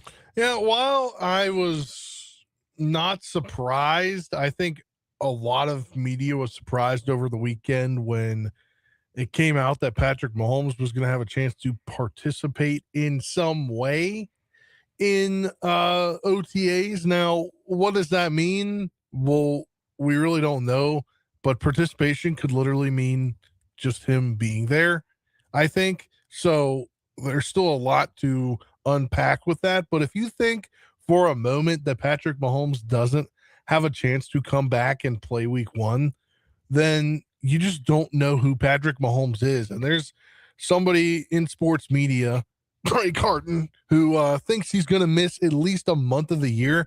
Do you know who Patrick Mahomes is? He's a sicko when it comes to rehab. He is rehabbing every day like it's his 40-hour work week job.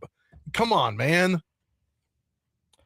Final word for me on the show today. The unfortunate injury news relating to Detroit Tiger ace Tarek Skubal probably puts a little bit of pep in the step in clubhouses of the Cleveland Guardians and the Kansas City Royals, and hell, probably even the Chicago White Sox and the Minnesota Twins too, because the Tigers, the team that came into the year as the favorite to win the AL Central, feel a lot less formidable without the best pitcher in baseball at the top of their rotation, and that's the reality they're going to have to deal with for the next 2 to 3 months as he recovers from arthroscopic surgery on his left elbow. It's always a loss for baseball when a great player goes down for an extended period with an injury, especially a great pitcher.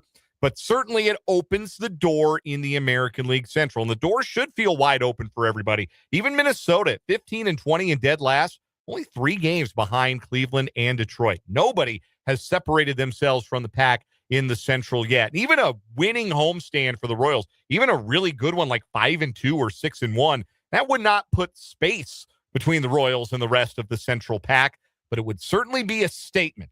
And the Royals could stand to make one against 2 teams that they scuffled mightily with last year and 2 teams that they are combined 1-5 against already here in 2026. Royals baseball's coming up next. We'll talk to you tomorrow from 3 until 6. For Spencer Dupuis, I'm Dan Lucero, and this was 580 Sports Talk. Good night!